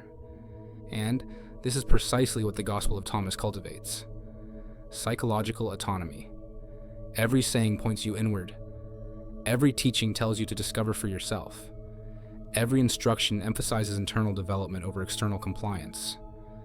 If you bring forth what is within you, what you have will save you. This is cultivation of internal resources. This is development of psychological autonomy. This is the opposite of teaching people to depend on external rescue. The kingdom is inside you and outside you. This is validation of internal experience as authoritative. This is recognition that truth is accessible within your own being. This is encouragement toward internal authority. When you know yourselves, then you will be known. This is self-knowledge as primary. This is internal development as the path to spiritual realization. This is psychological autonomy as spiritual practice. Every element of the Gospel of Thomas pushes toward the same outcome. Individuals who trust their own inner authority, who develop their own understanding, who take responsibility for their own spiritual development, who become psychologically autonomous.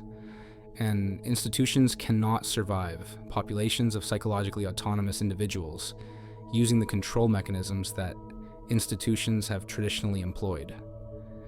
This is why the fear wasn't just about losing doctrinal uniformity. The fear was about creating a population that couldn't be controlled, a population that thought for itself, a population that evaluated rather than obeyed, a population that looked within rather than looking to institutions for answers. From an institutional survival perspective, this was existential threat, and the response was predictable. Eliminate the threat, remove the teaching, suppress the text, ensure that Christianity developed in a direction compatible with institutional control rather than individual autonomy. Was this conscious conspiracy? No. This was systemic process. Institutions don't survive by accident. They survive by selecting for elements that support institutional survival and selecting against elements that threaten it. This selection happens organically through the decisions of people operating within institutional frameworks, trying to maintain stability, unity, and order. The people who excluded the Gospel of Thomas from the canon weren't villains. They were administrators.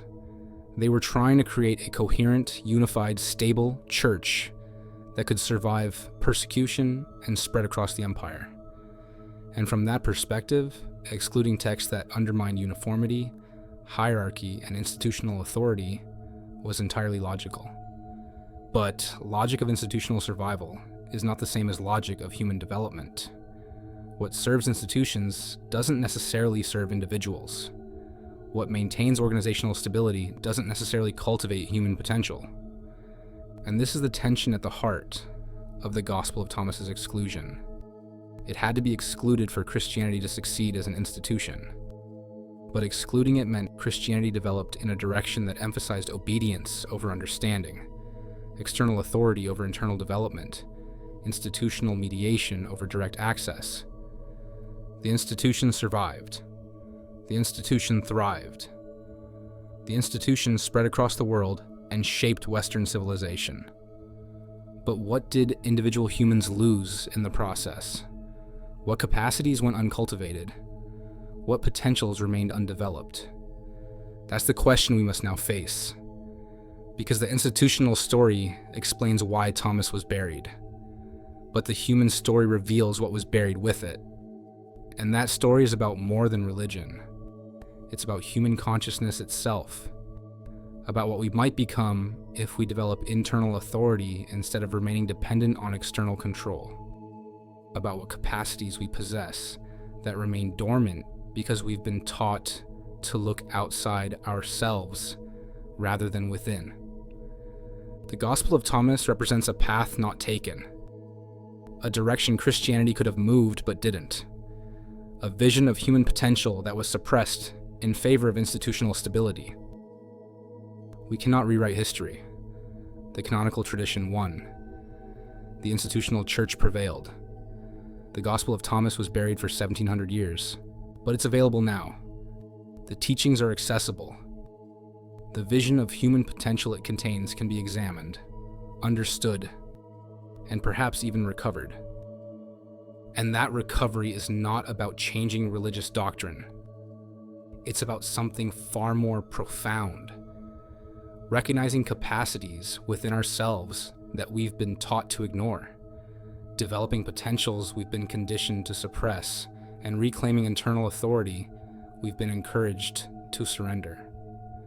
This is not just ancient history. This is present possibility. Because the same dynamics that led to Thomas's suppression are still operating. Institutions still prefer obedience over understanding. Power structures still resist autonomous thinking.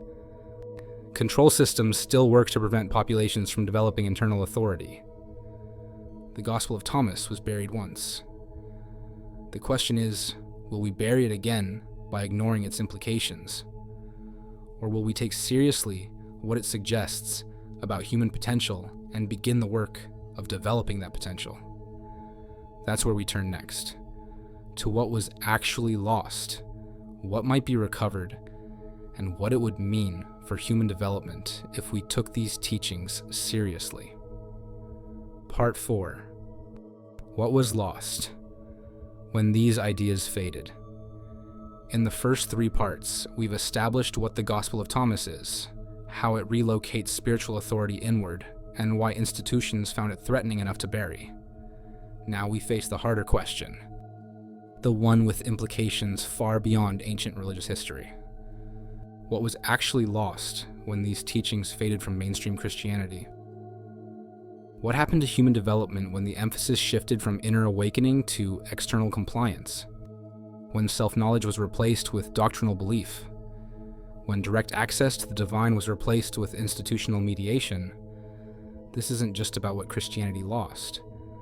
This is about what humanity lost, because the suppression of the Gospel of Thomas wasn't simply the exclusion of one text from a religious canon. It was the suppression of an entire approach to human potential, an approach that emphasized consciousness development, internal authority, psychological autonomy, and the expansion of awareness. And when you suppress an approach to human potential for 1700 years, you don't just lose a theological perspective. You lose developmental capacities. You lose cultural practices that would have cultivated those capacities.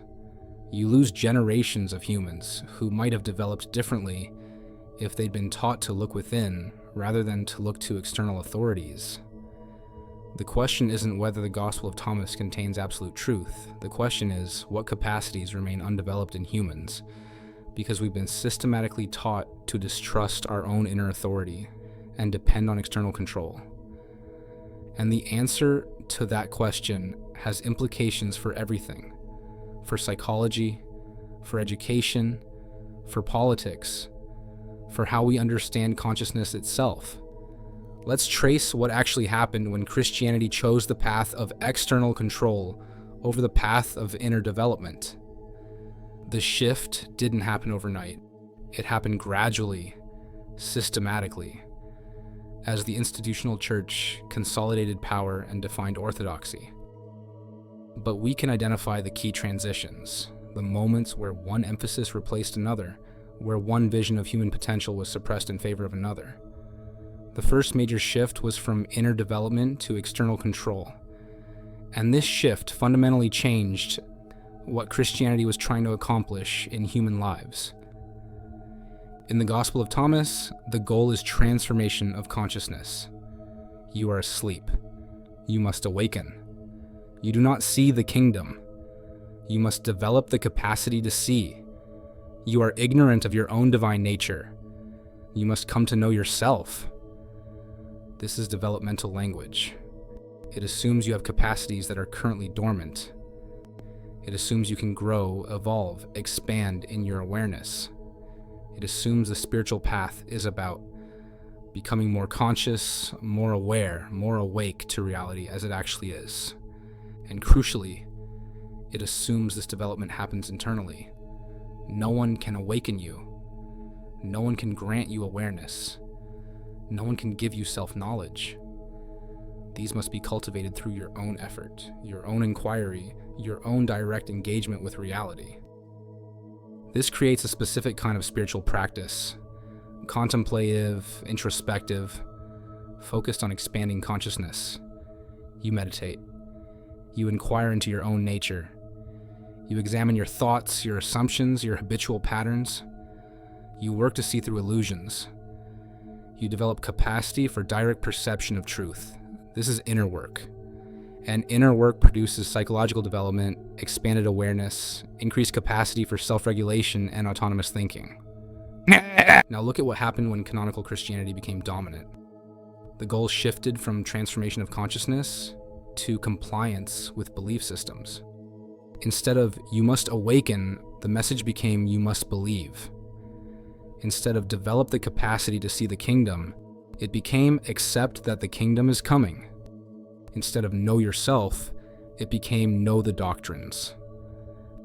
The emphasis moved from internal development to external adherence, from consciousness expansion to creedal affirmation, from awakening to orthodoxy. And this shift had profound consequences for human development, because when the goal is belief rather than awareness, you don't need to develop internal capacities. You just need to accept what you're told. You don't need to cultivate consciousness. You just need to affirm correct doctrines. You don't need inner work. You just need external compliance. Belief systems can be taught. They can be memorized. They can be recited. They can be tested. You either believe or you don't. You either affirm the creed or you reject it. The boundaries are clear. But consciousness development can't be taught the same way. It must be cultivated. It emerges from practice. It deepens gradually.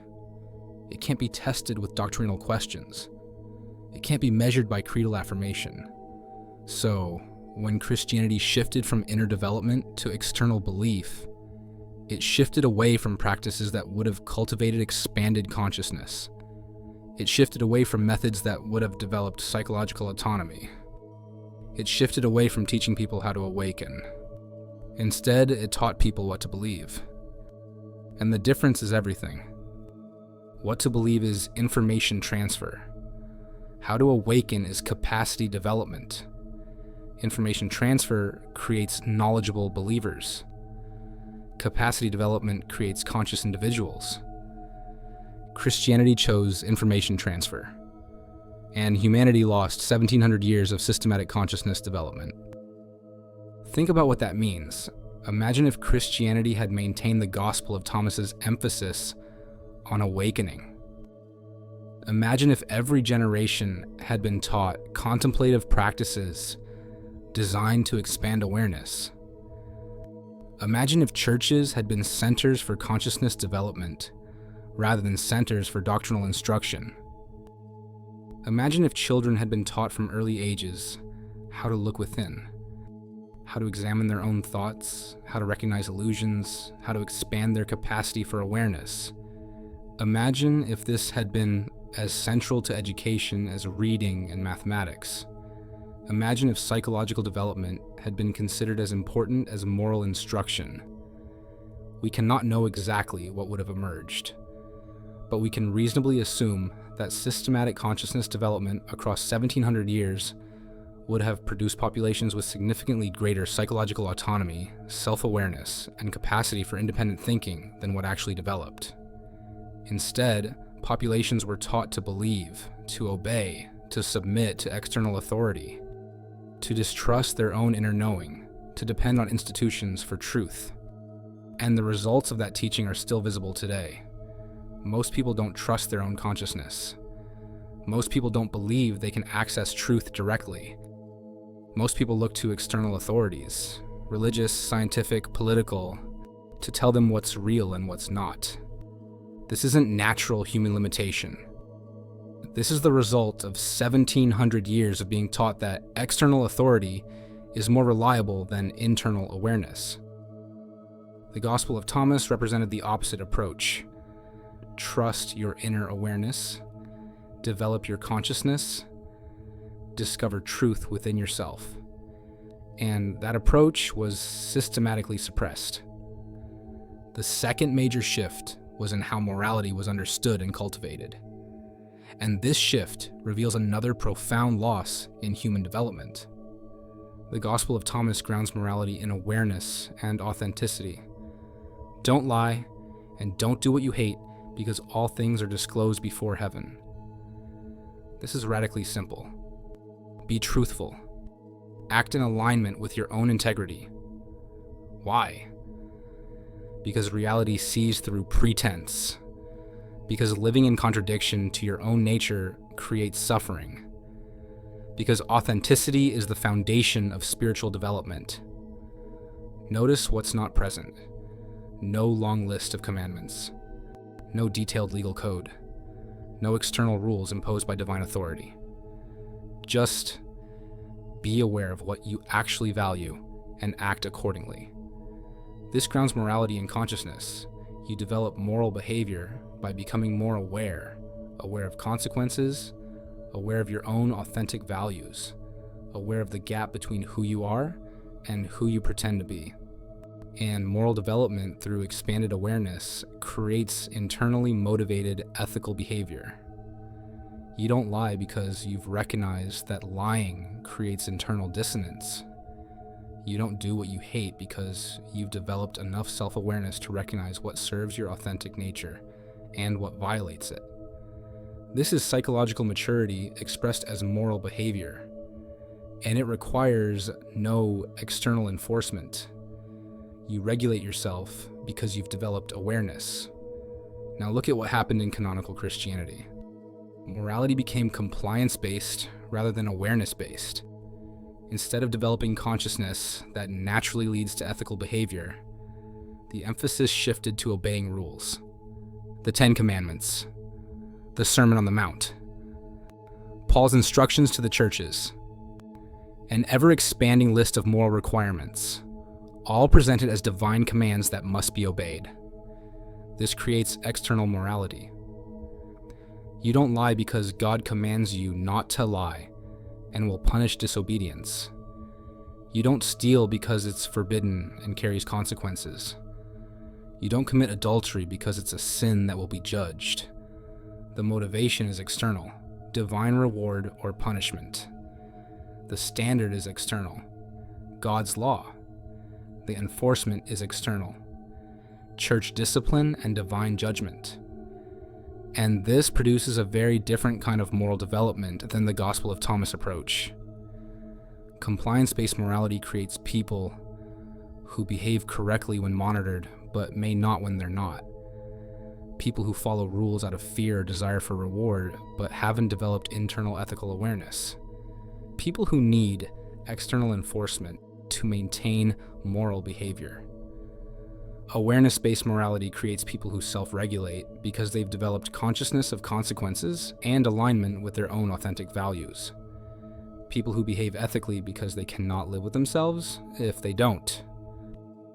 People who have internalized moral awareness.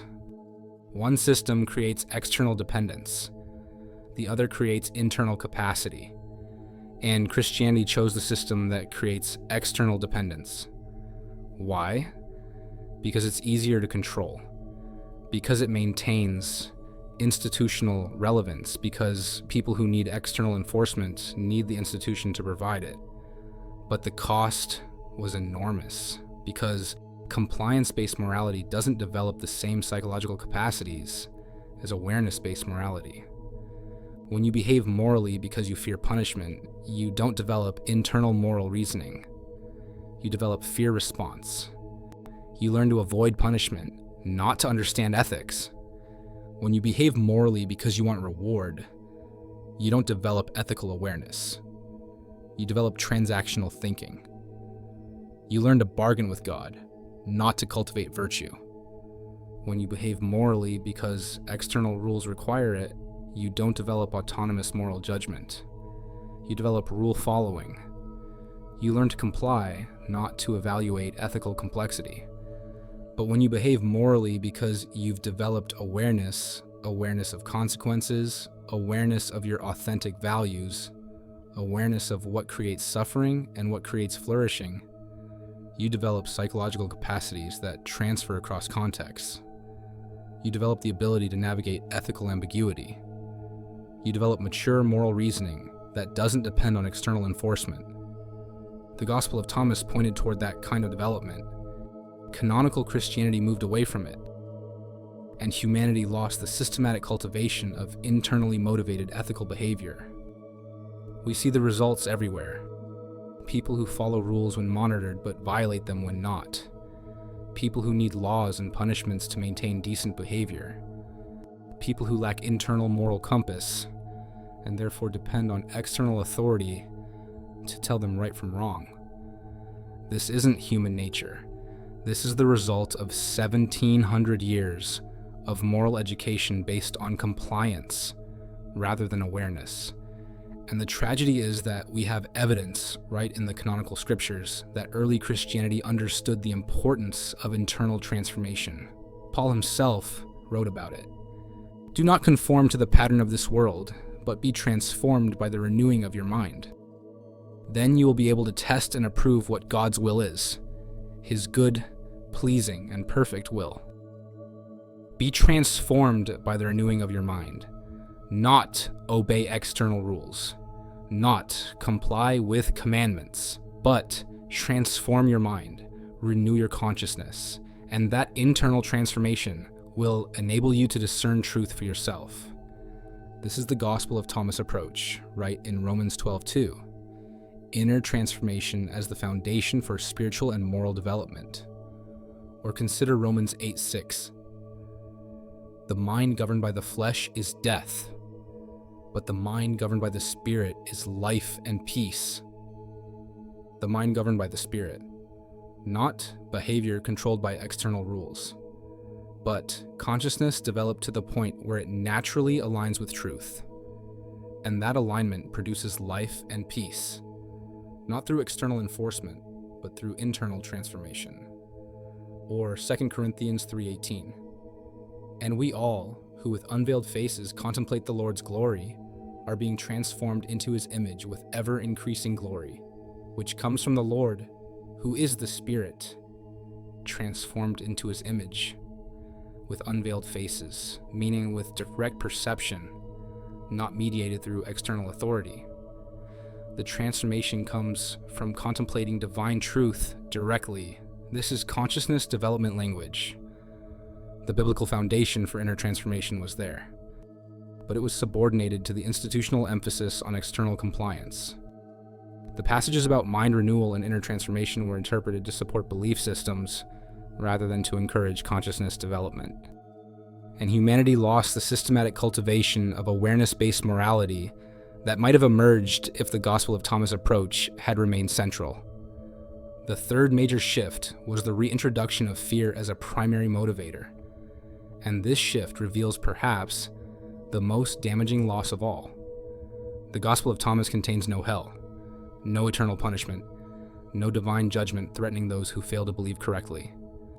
The closest it comes to consequence is the warning that failing to bring forth what is within you will harm you. But this is internal consequence, not external punishment. The absence of fear is crucial, because fear-based motivation produces very different psychological development than motivation based on intrinsic value. When you pursue spiritual development because you fear hell, your motivation is avoidance. You're trying to escape punishment. This creates anxiety as the emotional foundation of your spiritual life. You're never fully safe. You're never certain you've done enough. The threat always looms. This produces religious anxiety, scrupulosity, obsessive concern with sin and judgment. It produces psychological states characterized by fear, guilt, and shame, rather than peace, clarity, and expanding awareness. But when you pursue spiritual development because you value consciousness expansion, because you find intrinsic meaning in awakening, because you recognize the kingdom spread upon the earth and want to see it, your motivation is approach rather than avoidance. You're moving towards something valuable, not away from something terrifying. This creates very different psychology. Curiosity rather than anxiety. Exploration rather than fearful compliance. Openness rather than defensive self-protection. The Gospel of Thomas cultivates approach motivation. Canonical Christianity as it developed relied heavily on avoidance motivation, and the difference shaped human psychology for 1,700 years. Consider the medieval church's use of hell as control mechanism, graphic descriptions of eternal torment, vivid imagery of souls burning forever, Constant reminders that death could come at any moment and judgment would follow immediately. This created populations living in terror of divine wrath, populations obsessed with sin and punishment, populations whose spiritual lives were dominated by fear rather than by growth. Did this produce moral behavior? Sometimes. Did it prevent sin? Occasionally. But what did it do to human psychology? It created chronic anxiety. It produced obsessive guilt. It generated shame-based self-concepts. It taught people to hate themselves for their human failings. It convinced people they were fundamentally worthless, saved only by unmerited grace they could never deserve. This is psychological damage, masquerading as spiritual teaching. And the damage was systematic, generational, cultural. Millions of humans have lived their entire lives in fear of hell. Millions have been tormented by religious anxiety. Millions have developed shame-based psychology that cripples their capacity for healthy self-relation. This didn't have to happen. The Gospel of Thomas represents an alternative, a spiritual path without hell, without eternal punishment, without fear-based motivation. What would human psychology look like if 1700 years of Christianity had been based on that alternative? If instead of teaching children to fear divine wrath, we'd taught them to develop awareness? If instead of using guilt and shame as control mechanisms, we'd cultivated consciousness expansion? We cannot know exactly, but we can reasonably assume that populations not systematically taught to fear hell, to hate themselves as sinners, to believe they deserve eternal punishment, those populations would have developed very different psychological patterns. Less anxiety, less shame, less self-hatred, less fear-based compliance, more psychological health, more self-acceptance, more intrinsic motivation for growth. The Gospel of Thomas represented that possibility, and its suppression meant that possibility was never systematically explored. Fear remained central to Christian motivation, and fear-based religion produced fear-based psychology across centuries of human development. The fourth major shift was the narrowing of human potential, and this reveals what might be the deepest loss of all. The Gospel of Thomas treats humans as capable of profound development. When you make the two into one, and when you make the inner like the outer, and the outer like the inner, and the upper like the lower, and when you make male and female into a single one, then you will enter the kingdom. This describes states of consciousness that go beyond ordinary awareness. Integration of opposites, unity of inner and outer, transcendence of dualistic thinking. These are descriptions of expanded consciousness, of psychological integration, of development beyond the normal human baseline. The assumption is that humans can develop in these directions, that we have latent capacities for consciousness expansion, that we are not fixed at our current level of awareness, but can grow, evolve, awaken to greater understanding. This is a high view of human potential. Not in the sense of human perfection. The text acknowledges we start in ignorance and must develop, but in the sense that development is possible, that capacities exist within us that can be cultivated, that we are not limited to our current state. Now look at what happened in canonical Christianity. Human potential was systematically narrowed. Humans were defined primarily as sinners, fallen, corrupt, incapable of saving themselves, fundamentally flawed in nature. The doctrine of original sin became central. Adam's fall infected all humanity.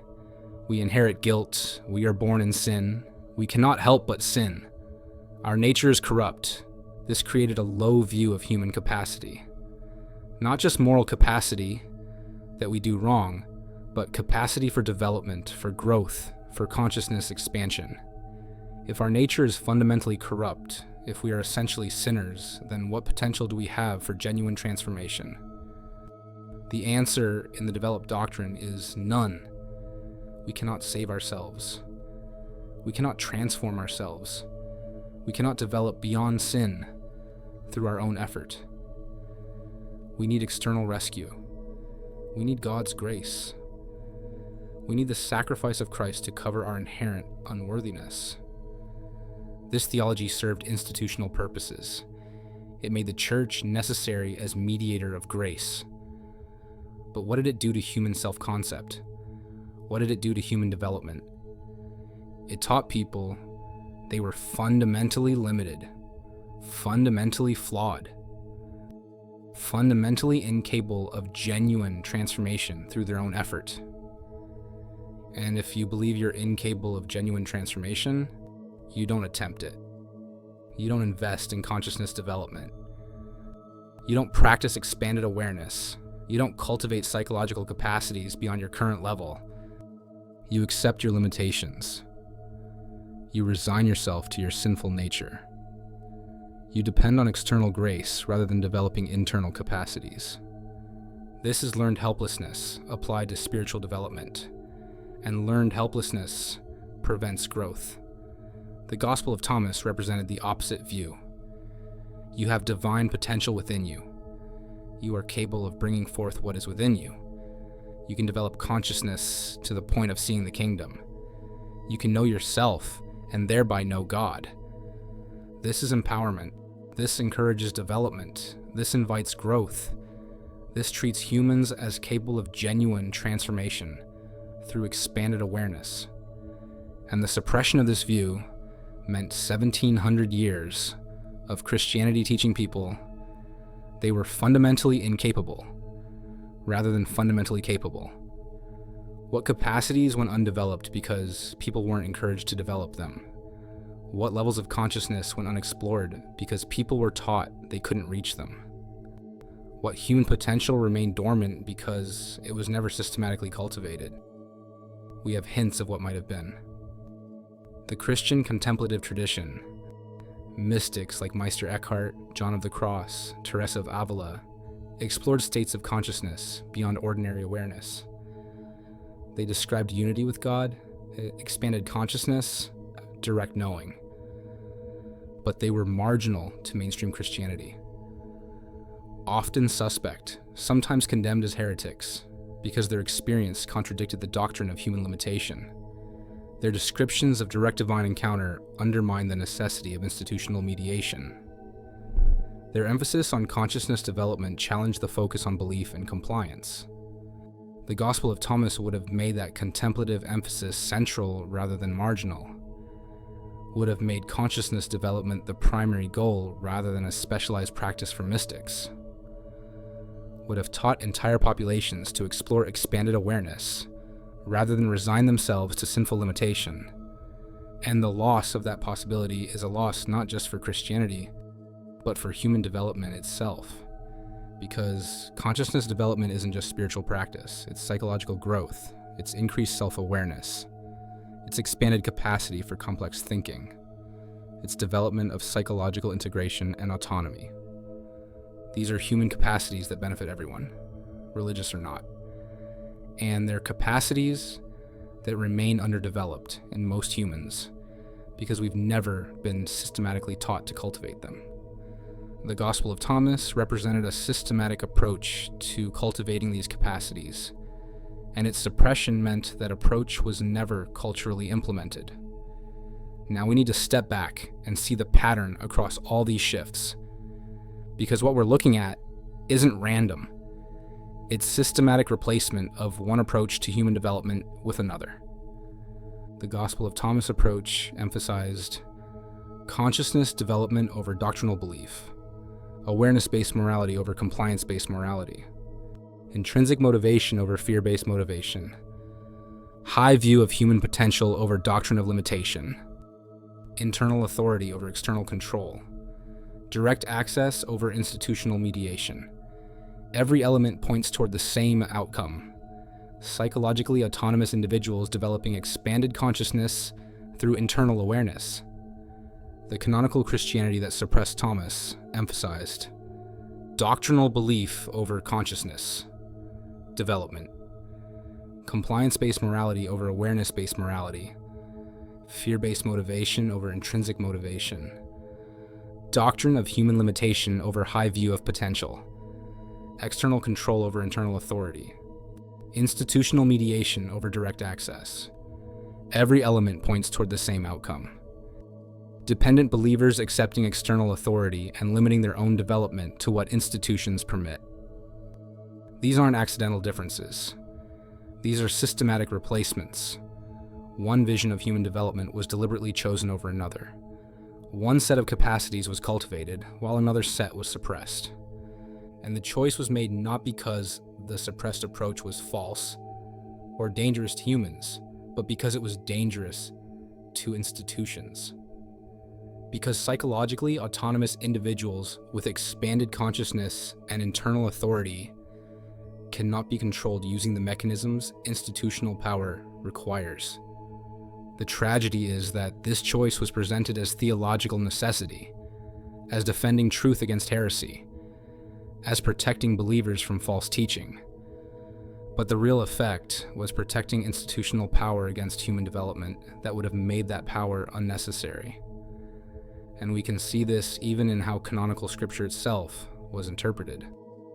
Because the biblical text contained both trajectories, both the institutional emphasis on belief and obedience, and the transformational emphasis on mind renewal and consciousness development. Paul writes, "Do not conform to the pattern of this world, but be transformed by the renewing of your mind." That could have been the center of Christian practice. Mind renewal, consciousness transformation, internal development as the path to spiritual realization.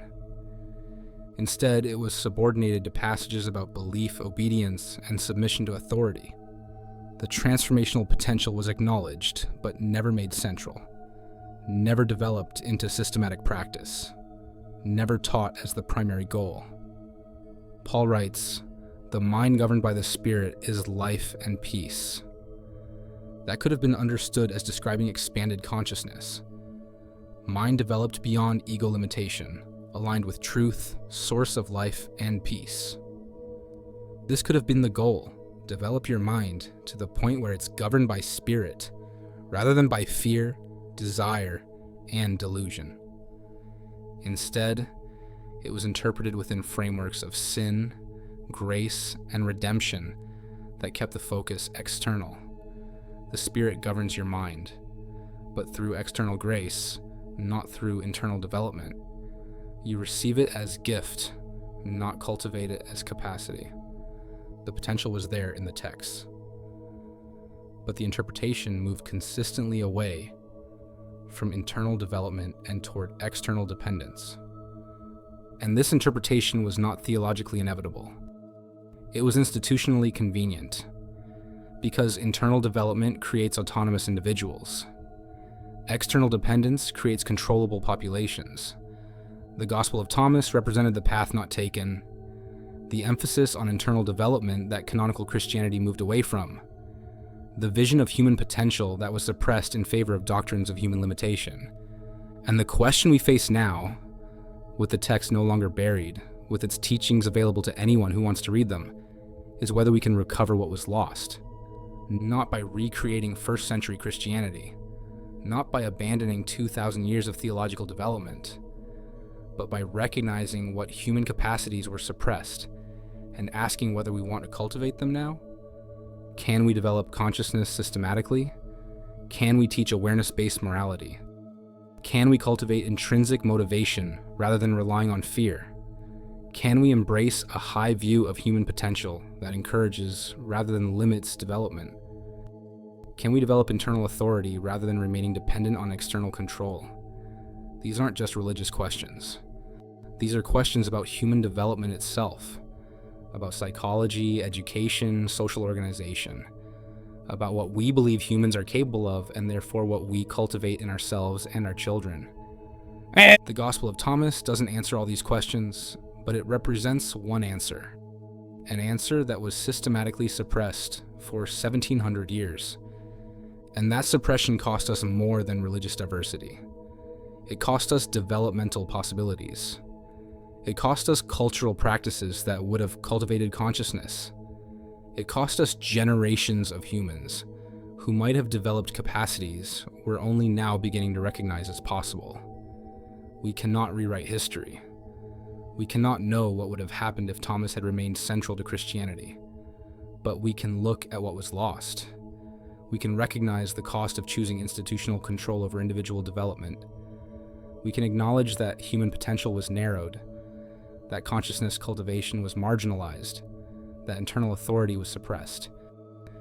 And we can ask, now that we know this, what will we choose? Will we continue the pattern of external control and limited human potential? Or will we recover the vision of human development that the Gospel of Thomas represented? That's the question that matters. Not what the Church Fathers decided in the 4th century, but what we decide now, with the text available, with the choice before us, with awareness of what was lost. The Gospel of Thomas asks us to discover the interpretation of these sayings. The deeper interpretation might be this: humans are capable of far more than we've been taught. Consciousness can expand beyond our current limitations. Internal authority can be developed. Psychological autonomy can be cultivated. Awareness can grow. And the institutions that benefit from our limitation, our dependence, our fear, our unconsciousness, they will always prefer we not discover this. But it's discoverable. The capacity is within us. It always has been. The only question is whether we'll bring it forth. And this brings us to what might be the most important recognition of all. The loss we're examining isn't just historical, it's ongoing. The same dynamics that led to the Gospel of Thomas being buried are still operating today. Think about modern education. Does it emphasize consciousness development or information transfer? Does it teach children how to expand awareness or how to memorize facts? Does it cultivate internal authority or external dependence on experts? The pattern is clear. We transfer information, we test compliance with standardized answers, we reward those who accept what they're told, we label as problematic those who think too independently. This isn't because consciousness development is impossible to teach, it's because consciousness development produces autonomous individuals, and autonomous individuals are harder to manage than compliant ones. The same is true in corporate structures. Do they encourage employees to develop psychological autonomy, to question authority, to think independently about whether organizational practices are ethical or effective? Or do they reward compliance, punish dissent, and maintain hierarchical control through fear of termination and promise of advancement?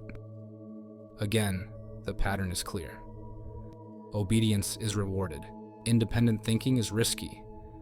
Internal authority is discouraged in favor of submission to corporate hierarchy. The same is true in political systems. Do they cultivate citizens capable of independent thought and moral reasoning? Or do they prefer populations that accept what they're told by authorities, that respond to fear-based messaging, that remain dependent on institutional power for security and stability? Every system that depends on control rather than collaboration, on hierarchy rather than distributed authority, on compliance rather than consciousness, every such system has incentive to suppress the kind of human development the Gospel of Thomas advocates. And so the suppression continues, not through burial of ancient texts, but through educational systems that don't teach consciousness development, through corporate cultures that punish autonomy, through political messaging that exploits fear, through social conditioning that teaches external dependence from childhood. The mechanisms are different. The effect is the same. Human capacities for expanded consciousness, internal authority, and psychological autonomy remain underdeveloped because developing them threatens existing power structures. This is why recovering the Gospel of Thomas approach isn't just about historical curiosity or religious diversity. It's about recognizing a systematic suppression of human potential that has continued for 1700 years and shows no sign of ending. Because here's what we need to understand. The capacities the Gospel of Thomas points toward are real. Consciousness can expand. awareness can deepen, internal authority can be developed, psychological autonomy can be cultivated. We have evidence for this from multiple sources. Contemplative practitioners across traditions describe expanded states of consciousness. Psychologists document stages of adult development beyond what most people reach. Neuroscientists identify brain changes associated with meditation and mindfulness practice. Developmental researchers map trajectories of psychological growth that most adults never complete. The potential is there. The question is whether it gets cultivated. And for most humans, throughout most of history, it hasn't been. Not because we lack the capacity, but because we lack the cultural support, the educational practices, the social encouragement to develop it. And we lack those things not by accident. We lack them because systems of power have always benefited from populations that remain at lower levels of consciousness, that depend on external authority, that lack psychological autonomy. The Gospel of Thomas represented a systematic approach to cultivating these higher capacities, and its suppression meant that systematic approach was never culturally implemented. But we can see what partial implementation looks like. We can look at individuals who have developed expanded consciousness despite cultural discouragement. We can study contemplative communities that have maintained practices of awareness development. We can examine educational experiments that have prioritized consciousness cultivation over information transfer. And in every case, we see the same pattern. When people are actually taught to develop consciousness, to cultivate awareness, to strengthen internal authority, they do. The capacities emerge, the development happens, the potential is realized. This isn't mysterious. This isn't supernatural. This is human development following the same principles as any other development. What you practice, you strengthen. What you cultivate, you develop. What you ignore, you lose. We've been culturally ignoring consciousness development for 1,700 years, and the result is a species that remains far below its developmental potential. Most humans never develop beyond conventional levels of moral reasoning. Most remain dependent on external authority for their beliefs. Most lack psychological autonomy and internal self-regulation. Most live their entire lives without expanding consciousness beyond the baseline they inherited from their culture. This isn't because humans are incapable. This is because we've built entire civilizations around keeping humans at lower developmental levels, because those levels are easier to control. Because people who remain dependent on external authority, who lack internal moral reasoning, who haven't developed psychological autonomy, those people are governable in ways that more developed humans are not. The Gospel of Thomas threatened to disrupt this entire system by teaching direct access to truth, by cultivating internal authority, by emphasizing consciousness development as the path to salvation, by treating humans as capable of far more than institutional control, requires them to remain. And so it was buried, literally placed in the ground, and left there for 17 centuries. But now it's available again. And with it, the questions it raises about human potential, about consciousness development, about what we might become if we actually cultivated the capacities we possess. These questions are uncomfortable for institutions. They threaten existing power structures. They challenge the assumption that most people need to be controlled rather than developed. But they're crucial questions for humanity, because we face challenges now that require exactly the capacities the Gospel of Thomas points toward. We need populations capable of independent thinking, not just compliance with authority. We need people with developed moral reasoning, not just rule following. We need psychological autonomy, not just external obedience. We need, in other words, the kind of humans that systematic consciousness development would produce. And we don't have them in sufficient numbers because we've spent 1,700 years suppressing the approach that would have produced them. This is the loss, not just a text, not just a theological perspective, but generations of humans who might have developed capacities we desperately need, and largely lack. And the tragedy compounds because we're still making the same choice. We're still prioritizing institutional control over individual development. We're still building systems that keep people dependent rather than autonomous. We're still suppressing consciousness development in favor of compliance training. The Gospel of Thomas challenges us to make a different choice. Not by providing a complete system. It doesn't. Not by answering all questions. It raises more than it resolves. But by pointing toward possibilities we've been taught to ignore. What if humans are capable of profound consciousness expansion? What if we have latent capacities for awareness far beyond our current baseline? What if psychological autonomy and internal authority can be systematically cultivated? What if the divine potential the Gospel of Thomas speaks of is actually present within us, waiting to be brought forth? These aren't questions that threaten human well-being. These are questions that threaten power structures dependent on human limitation.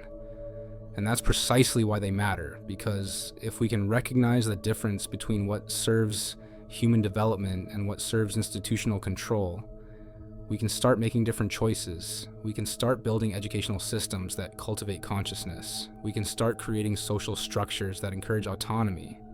We can start teaching children that they have capacities worth developing rather than limitations to accept. This isn't utopian fantasy. This is developmental possibility grounded in what we know about human potential. We know consciousness can expand. We know awareness can deepen. We know psychological development continues throughout life if it's supported. We know adults can reach stages of moral reasoning, cognitive complexity, and emotional maturity far beyond cultural norms. We know all this. What we lack is cultural commitment to actually cultivating it. And we lack that commitment because institutions benefit from populations that remain underdeveloped. The Gospel of Thomas asks, what if we made a different commitment? What if we took seriously the idea that humans have divine potential within them? What if we built our institutions around developing that potential rather than limiting it? We can't know exactly what would emerge, but we can be certain it would be different from what we have. Different from populations controlled by fear and dependent on external authority. Different from systems that suppress human development to maintain institutional power. Different from the developmental limitation we currently accept as normal. The loss of the Gospel of Thomas approach wasn't just about theology. It was about human possibility, about capacities that went uncultivated, about potentials that remained dormant, about developments that never occurred because the systematic approach to producing them was suppressed. And recognizing this loss means recognizing our current situation more clearly. We are a species capable of far more than we typically achieve. We have capacities for consciousness expansion that remain mostly dormant. We possess potential for psychological development that our cultures actively discourage. This isn't conspiracy theory. This is observation of how power works. Power maintains itself by keeping populations dependent. Dependent populations require limitation. Limitation requires suppression of developmental capacity. And the Gospel of Thomas pointed toward exactly the kind of development that would end dependency. That's why it was buried. That's why it remained hidden for 1,700 years. That's why recovering it now means more than historical interest. It means confronting the possibility that we've been systematically limited, that the limitation serves power structures, not human well-being, that we could develop beyond current norms if we chose to, that the choice has always been available but consistently denied, and it means asking, what will we do now that the text is available, now that we can see what was suppressed and why, now that we can recognize the ongoing suppression of the same capacities in our current systems? Will we continue accepting limitation? Or will we begin cultivating the potential the Gospel of Thomas points toward?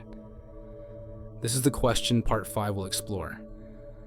What it might actually mean to take these teachings seriously in the present day. Not as religious doctrine, not as ancient wisdom to be preserved, but as practical guidance for human development that our current systems desperately need, but consistently suppress. Because the Gospel of Thomas doesn't just tell us what was lost, it shows us what might be recovered. And that recovery is not about the past, it's about the future we might create if we choose development over limitation, consciousness over compliance, internal authority over external control. The capacity is within us. It always has been. The only question is whether we'll bring it forth. Part 5. The unfinished human story. We've traveled a long path through these 4 parts. We've examined what the Gospel of Thomas is, how it relocates authority inward, why institutions feared it, and what was lost when it was suppressed. Now we arrive at the most important question of all. What do we do with this knowledge now? Because the Gospel of Thomas is no longer buried. It's available. Anyone can read it. Anyone can examine its teachings. Anyone can consider what it suggests about human potential and institutional power. And that availability creates a choice. Not a religious choice about what to believe, but a developmental choice about what to cultivate in ourselves and our societies. Do we continue the pattern of the last 1700 years, emphasizing external control, limiting human potential, suppressing consciousness development in favor of institutional compliance? Or do we recover something of what was lost? The emphasis on inner development, the cultivation of awareness, the recognition that humans are capable of profound transformation when given the tools and encouragement to pursue it. This isn't an abstract question. This is a practical question with immediate implications for how we educate children, how we structure organizations, how we approach psychology and human development, how we think about the future of our species. The Gospel of Thomas doesn't provide a complete answer, but it provides a perspective that has been systematically excluded from Western thought for 17 centuries. And that perspective deserves serious consideration, not as religious doctrine, but as a vision of human potential that might address problems our current approach cannot solve. So let's ask the question directly. What if these teachings were never meant to be hidden? What if they were meant to mature people, not control them? What if understanding was always the goal, not submission? Consider what Christianity might have become if the Gospel of Thomas had remained central, if every generation had been taught to look within for the kingdom, if consciousness development had been the primary spiritual practice, if internal authority had been cultivated rather than suppressed. This wouldn't have been chaos. This wouldn't have been everyone believing whatever they wanted with no standards. Because understanding has its own discipline. Consciousness development has its own rigor. Inner work requires effort, honesty, sustained practice. In fact, the discipline of consciousness development is arguably more demanding than the discipline of belief compliance.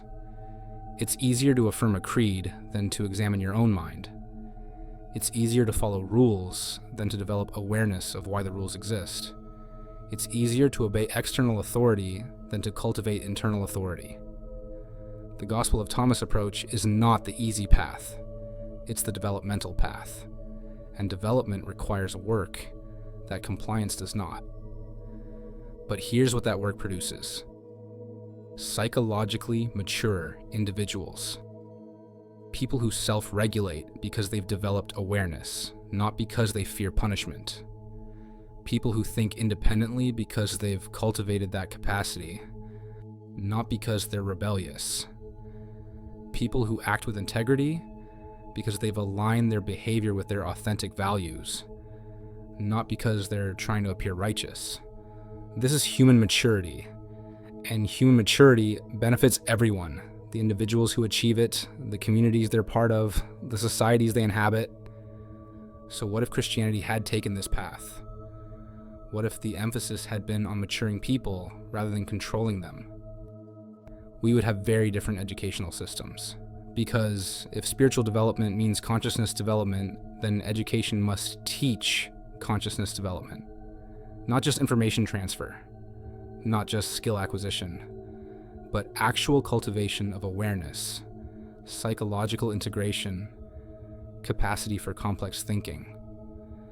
We would teach children from early ages how to observe their own minds, how to recognize thoughts and emotions without being controlled by them, how to develop metacognition, awareness of awareness itself, how to sit with uncertainty without collapsing into belief or disbelief, how to evaluate ideas independently rather than accepting or rejecting based on authority. This is possible.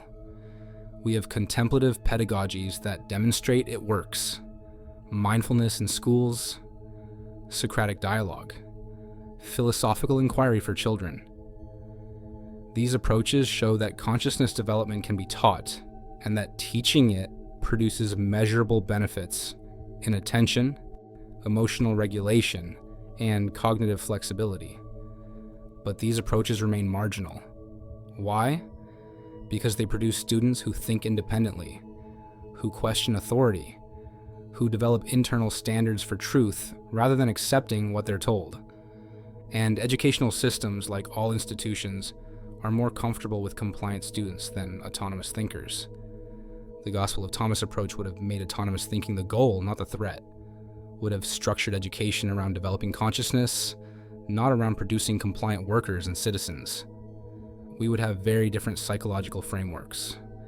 Because if the problem is ignorance rather than sin, if the solution is awareness rather than redemption, then psychology looks entirely different. Instead of treating people as broken and needing to be fixed, we'd treat them as asleep and needing to awaken. Instead of focusing on pathology, we'd focus on developmental potential. Instead of adjusting people to fit social norms, we'd help them develop beyond those norms.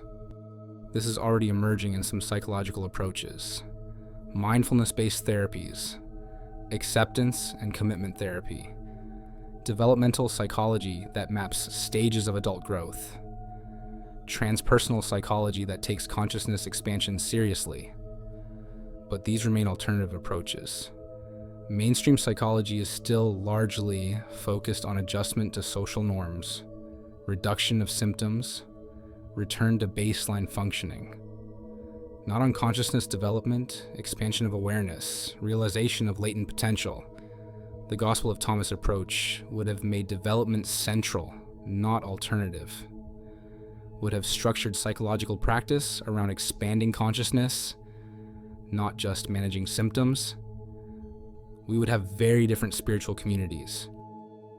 Because if the goal is understanding rather than belief, if the path is internal development rather than external compliance, then religious communities serve very different functions. Instead of enforcing doctrine, they'd facilitate inquiry. Instead of demanding adherence, they'd support exploration. Instead of punishing deviation, they'd encourage individual discovery. Instead of maintaining hierarchical authority, they'd distribute authority to whoever achieves understanding. This is challenging for communities. It's easier to maintain cohesion around shared beliefs than around shared practices of inquiry. It's easier to identify members by creedal affirmation than by developmental achievement. It's easier to maintain boundaries by doctrinal standards than by recognizing levels of consciousness. But challenge isn't impossibility. Contemplative communities demonstrate that it's possible to maintain coherence while supporting individual development. Buddhist sanghas, Sufi communities, Quaker meetings. These show different models of spiritual community that don't depend on doctrinal uniformity.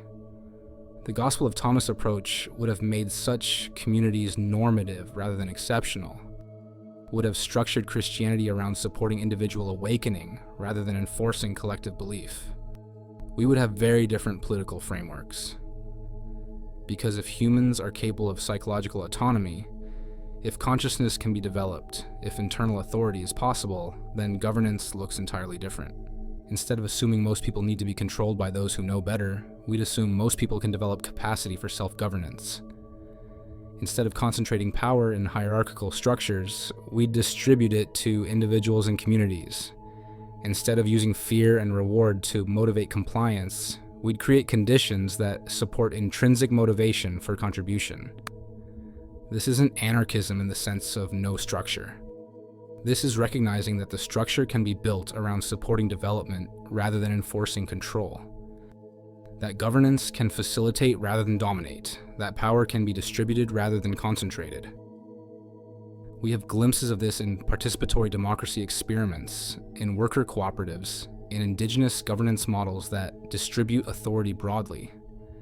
These show it's possible. What we lack is cultural commitment to it.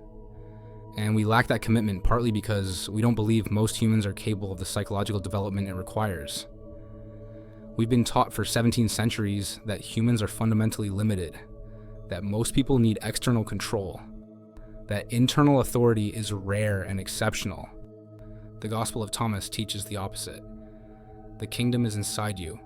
Know yourself, and you know God. Bring forth what is within you, and it will save you. This is a vision of universal human potential, not exceptional capacity limited to spiritual elites. And if that vision is accurate, if humans generally possess capacities for consciousness development, psychological autonomy, and internal authority, then our entire approach to social organization should change, should be built around cultivating those capacities rather than suppressing them. This is what was lost when the Gospel of Thomas was buried. Not just a text, but an entire vision of what humans might become and what societies might look like if we took that potential seriously. But we need to be careful here. We need to avoid romanticizing the Gospel of Thomas, or imagining it would have solved all problems. It's a brief text. It raises more questions than it answers. It provides no detailed social blueprint. It doesn't address many issues that any functioning society must address. What it provides is a different starting point, a different assumption about human nature and human potential, a different emphasis in spiritual practice, a different understanding of where authority resides, and different starting points lead to different trajectories. They don't guarantee specific outcomes, but they shape what's possible, what's pursued, what's valued. If you start with the assumption that humans are fundamentally flawed and need external control, you build systems of control. If you start with the assumption that humans have divine potential and need developmental support, you build systems of cultivation. The Gospel of Thomas represents the second starting point, and its suppression meant Western civilization developed primarily from the first starting point. We can't rewrite that history, but we can ask whether we want to continue it, whether the assumptions that shaped the last 17 centuries are the assumptions we want shaping the next 17. Because we face challenges now that require exactly the capacities the Gospel of Thomas points toward, we need populations capable of complex thinking, not just simple compliance. We need psychological resilience, not just fear-based motivation. We need moral reasoning that works without external enforcement. We need people who can self-regulate, think independently, act with integrity even when not monitored. We need, in other words, psychologically mature humans, and we don't have nearly enough of them. Not because humans lack the capacity, but because we've built systems that keep most humans at lower developmental levels. This is the practical relevance of the Gospel of Thomas today. It points toward an approach to human development that our current systems desperately need, but consistently resist. Now let's address something important. The Gospel of Thomas emphasizes inner power, consciousness development, and psychological autonomy. And these concepts can sound mystical, esoteric, disconnected from practical reality. But they're not. Inner power without mysticism is simply psychological capacity. It's the ability to regulate your own emotional states, to think clearly under pressure, to make decisions aligned with your values, rather than driven by fear or desire, to persist in the face of difficulty, to adapt when circumstances change. This is practical psychology. Sports psychologists teach it. High-performance coaches cultivate it. Therapists help clients develop it. There's nothing mystical about it. It's simply human capacity that can be systematically developed. The Gospel of Thomas language sounds mystical because it was written 2,000 years ago in a religious context. But translate it into modern psychological language and you get develop metacognitive awareness, cultivate emotional regulation, strengthen internal locus of control, expand capacity for perspective taking, integrate aspects of self that are typically dissociated. This is what knowing yourself means in practical terms, not mystical self-knowledge, but psychological self-awareness, understanding your patterns, your triggers, your habitual reactions, recognizing what motivates you, what you value, what creates suffering for you, and what creates flourishing. This is what bringing forth what is within you means practically, not mystical manifestation, but development of latent capacities, strengths you haven't cultivated, talents you haven't pursued, aspects of yourself you've suppressed because they weren't socially rewarded. This is what the kingdom inside you means practically.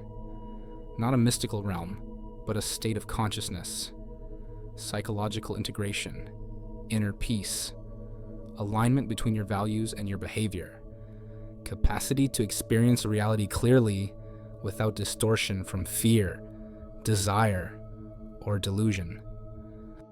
All of this is practical psychology. None of it requires belief in supernatural realities. None of it depends on religious frameworks. It's simply human development taken seriously. And this is crucial to understand. Recovering the Gospel of Thomas approach doesn't require adopting ancient religious beliefs. It requires recognizing what the teachings point toward in terms of human capacity and asking whether we want to develop those capacities. Do we want populations with greater psychological self-regulation? Then we need to teach self-regulation, which means teaching awareness of internal states. Do we want people capable of independent moral reasoning? Then we need to cultivate moral development beyond rule following, which means teaching awareness-based ethics.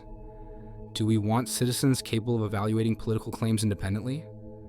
Then we need to develop critical thinking and resistance to manipulation, which means teaching metacognitive awareness.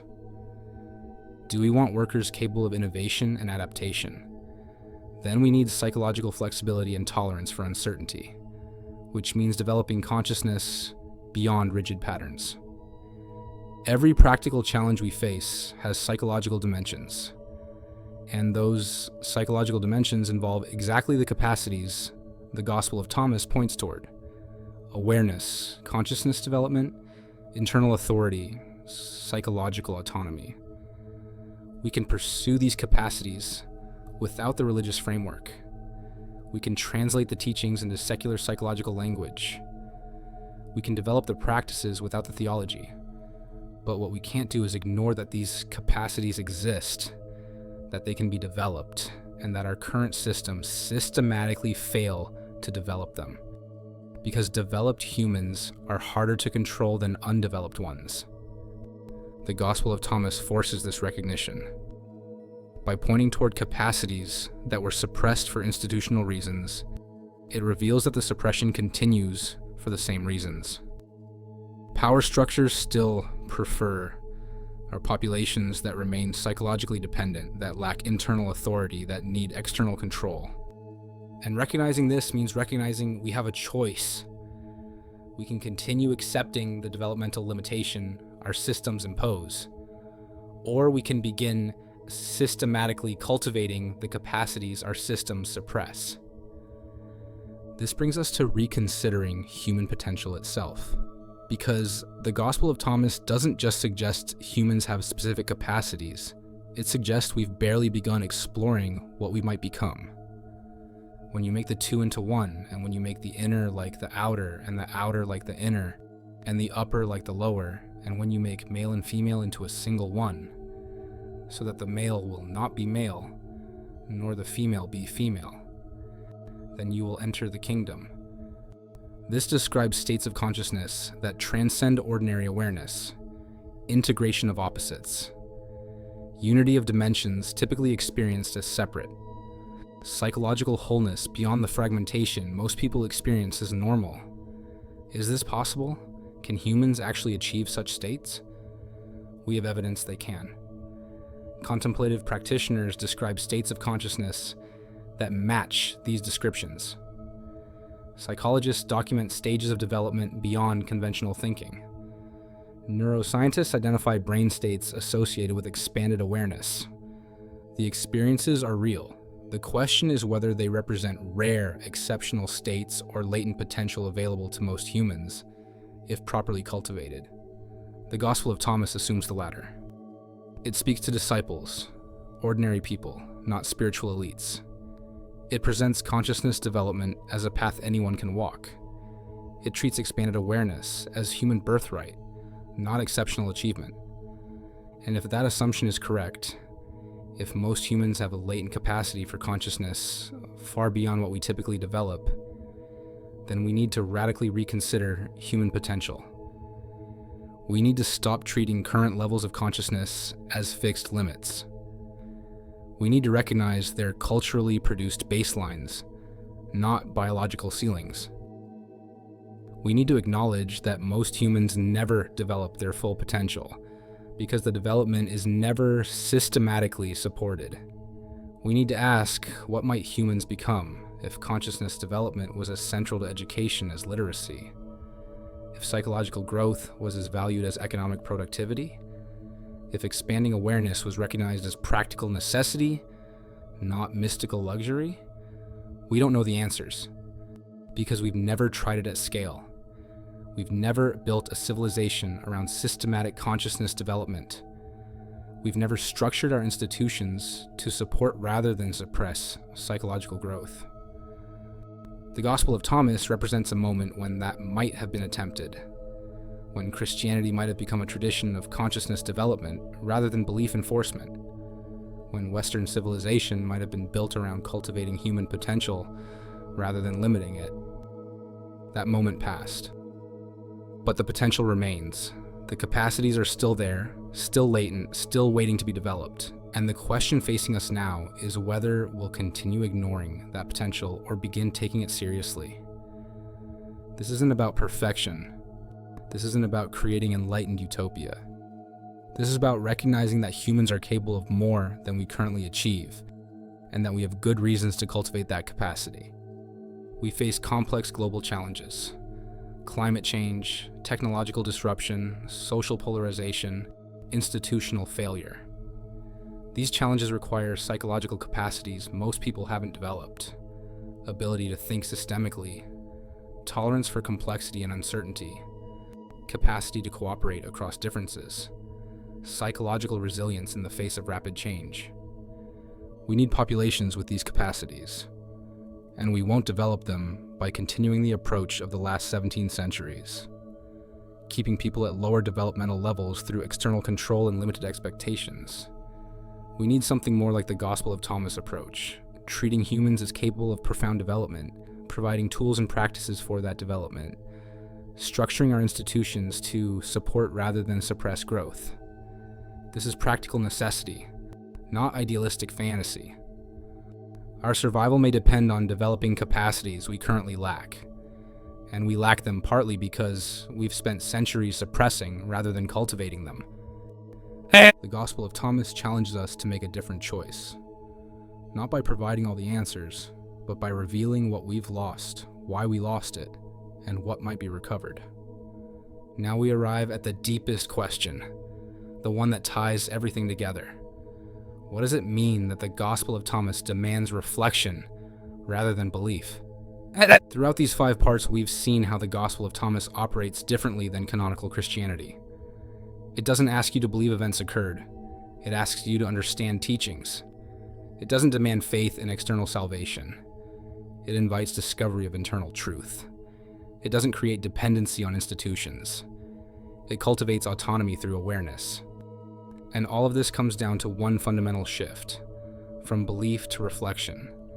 Belief says, accept this as true. Reflection says, examine this and see for yourself. Belief creates followers. Reflection creates thinkers.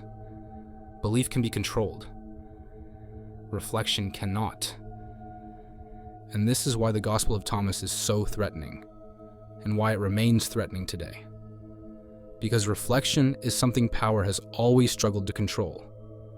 You can control what people believe by controlling information, by enforcing orthodoxy, by punishing dissent. You can make certain beliefs mandatory, certain beliefs forbidden. You can create social pressure for belief conformity. You can use fear and reward to shape belief, but you cannot control reflection the same way. You can forbid certain conclusions. You can punish people for expressing certain thoughts, but you cannot prevent the thinking itself. You cannot stop people from examining ideas, considering alternatives, drawing their own conclusions internally. Reflection is inherently autonomous. It happens within the individual. It follows its own logic. It cannot be externally dictated. And societies built on reflection rather than belief are fundamentally different from societies built on belief rather than reflection. A belief-based society has orthodoxy, clear boundaries between acceptable and unacceptable ideas, authorities who define correct belief, consequences for wrong belief. The structure is hierarchical, with truth flowing from authorities to followers. A reflection-based society has inquiry, open questions without predetermined answers, individuals examining ideas for themselves, conclusions emerging from evidence and reasoning rather than authority. The structure is distributed, with truth discovered through collective investigation. We don't have pure examples of either. Every society mixes elements of both. But the emphasis matters. Whether reflection or belief is primary shapes everything about how the society functions. The Gospel of Thomas clearly prioritizes reflection. Whoever discovers the interpretation of these sayings will not taste death. Not whoever believes correctly. Whoever discovers through their own investigation, their own reflection, their own understanding. And what you discover through reflection is yours in a way that belief never is, because you've verified it, you've examined it, you've integrated it with your own experience and reasoning. It's not something you accept on authority. It's something you know directly. This is the power of reflection. It creates knowledge that's integrated, that's verified, that's owned by the knower. And people who know in this way are different from people who merely believe. They're more resistant to manipulation because they've developed capacity to evaluate claims for themselves. They don't simply accept what authorities tell them. They're more psychologically stable because their knowledge isn't dependent on external validation. They've verified it themselves. It doesn't collapse when authority figures change their position. They're more capable of adaptation because they can reflect on new situations, integrate new information, revise conclusions when evidence warrants. They're not locked into belief systems that resist updating. They're more intellectually humble because reflection reveals complexity, uncertainty, limitations of current understanding. Belief often produces certainty. Reflection produces recognition of how much remains unknown. All of these are capacities we need, especially now in an era of information abundance, institutional distrust, rapid change, and competing claims to truth. We need populations capable of reflection, not just belief, capable of examining evidence, not just accepting or rejecting based on tribal affiliation, capable of thinking through complexity, not just choosing sides.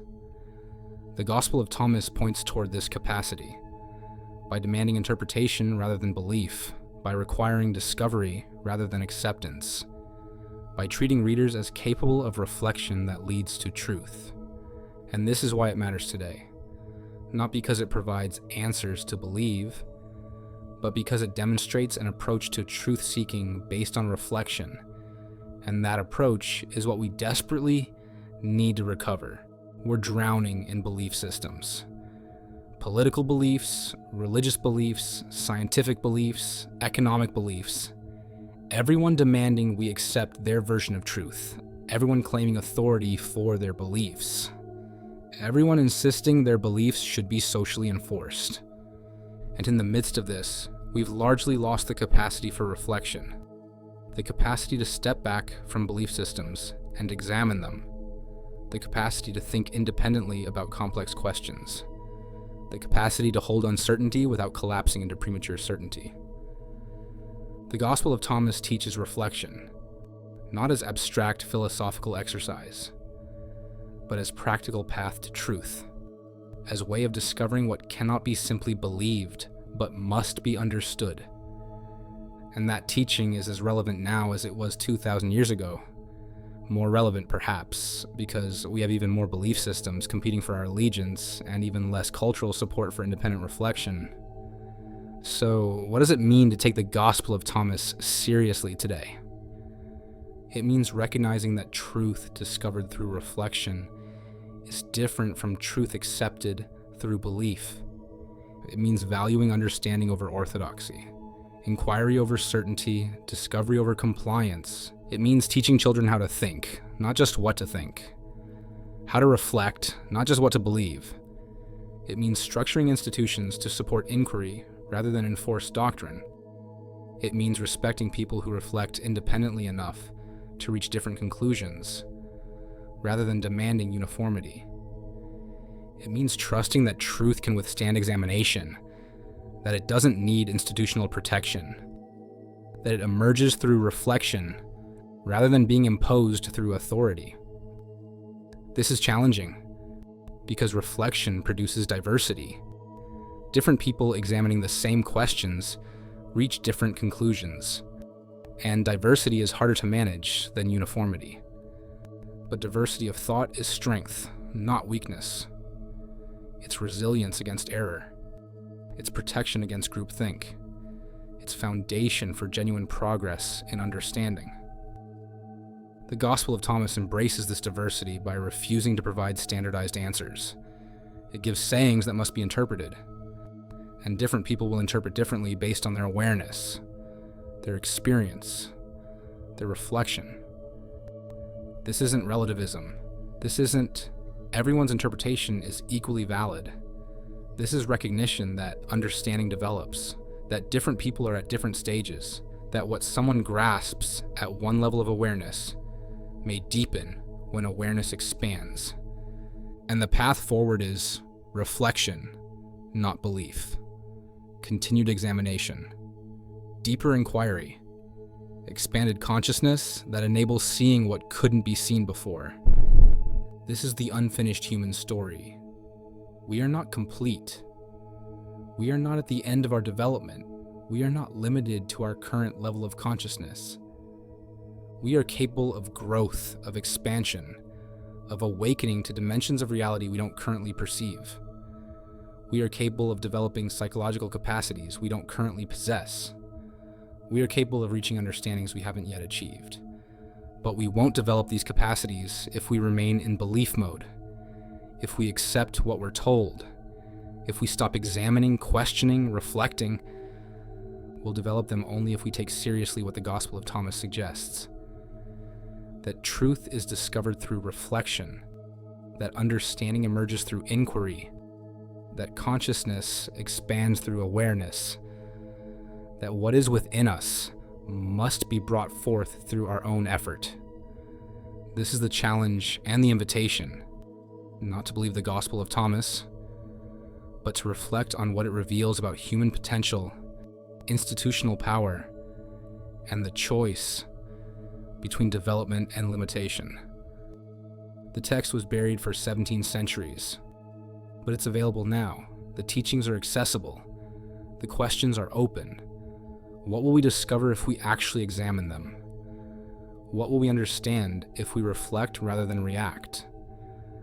What capacities might we develop if we take seriously the idea that we have divine potential within us waiting to be brought forth?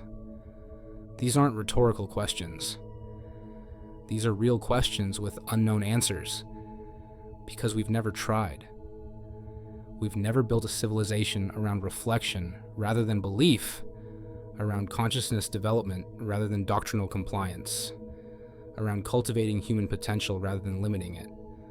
The Gospel of Thomas represents that possibility. Not as blueprint, not as complete answer, but as alternative starting point, as different assumption about what humans are and what we might become. And that alternative deserves serious consideration. Not because the text is sacred, not because it's historically authentic, not because it reveals hidden truth, but because it points toward capacities we need to develop, practices we need to recover, and possibilities we need to explore if we're going to address the challenges we face. The Gospel of Thomas does not demand belief. It demands reflection. And reflection is something power has always struggled to control. That's why it was buried. That's why it matters now. That's why the story isn't finished. Because as long as humans retain capacity for reflection, as long as we can examine our assumptions and consider alternatives, as long as we can question what we've been taught and discover what's true for ourselves, we retain the possibility of development beyond our current limitations. The capacity is within us. It always has been. The only question is whether we'll bring it forth. And bringing it forth requires understanding what we're actually being asked to do.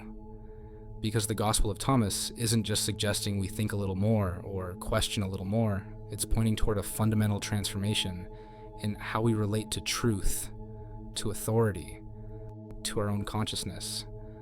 Let's be specific about what this transformation involves, because abstract talk about consciousness development can obscure the concrete practices and choices it requires. First, it means developing awareness of your own thinking. Most people are so identified with their thoughts that they cannot observe them. Thoughts arise and they automatically believe them, react to them, act on them. There's no space between the thought and the identification with it. Consciousness development begins with creating that space, with learning to observe thoughts as events in awareness, rather than truths you must accept. With recognizing that thinking is a process you can watch rather than an identity you must defend. This is practical work. Meditation teaches it. Contemplative practice cultivates it. Therapeutic approaches like cognitive behavioral therapy approach it from different angles. But the core is the same. Develop the capacity to observe your own mind, rather than being completely absorbed in your mind's contents.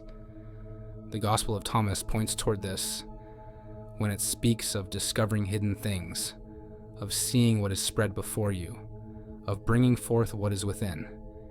You cannot bring forth what you cannot see. You cannot discover what you don't know you're looking for.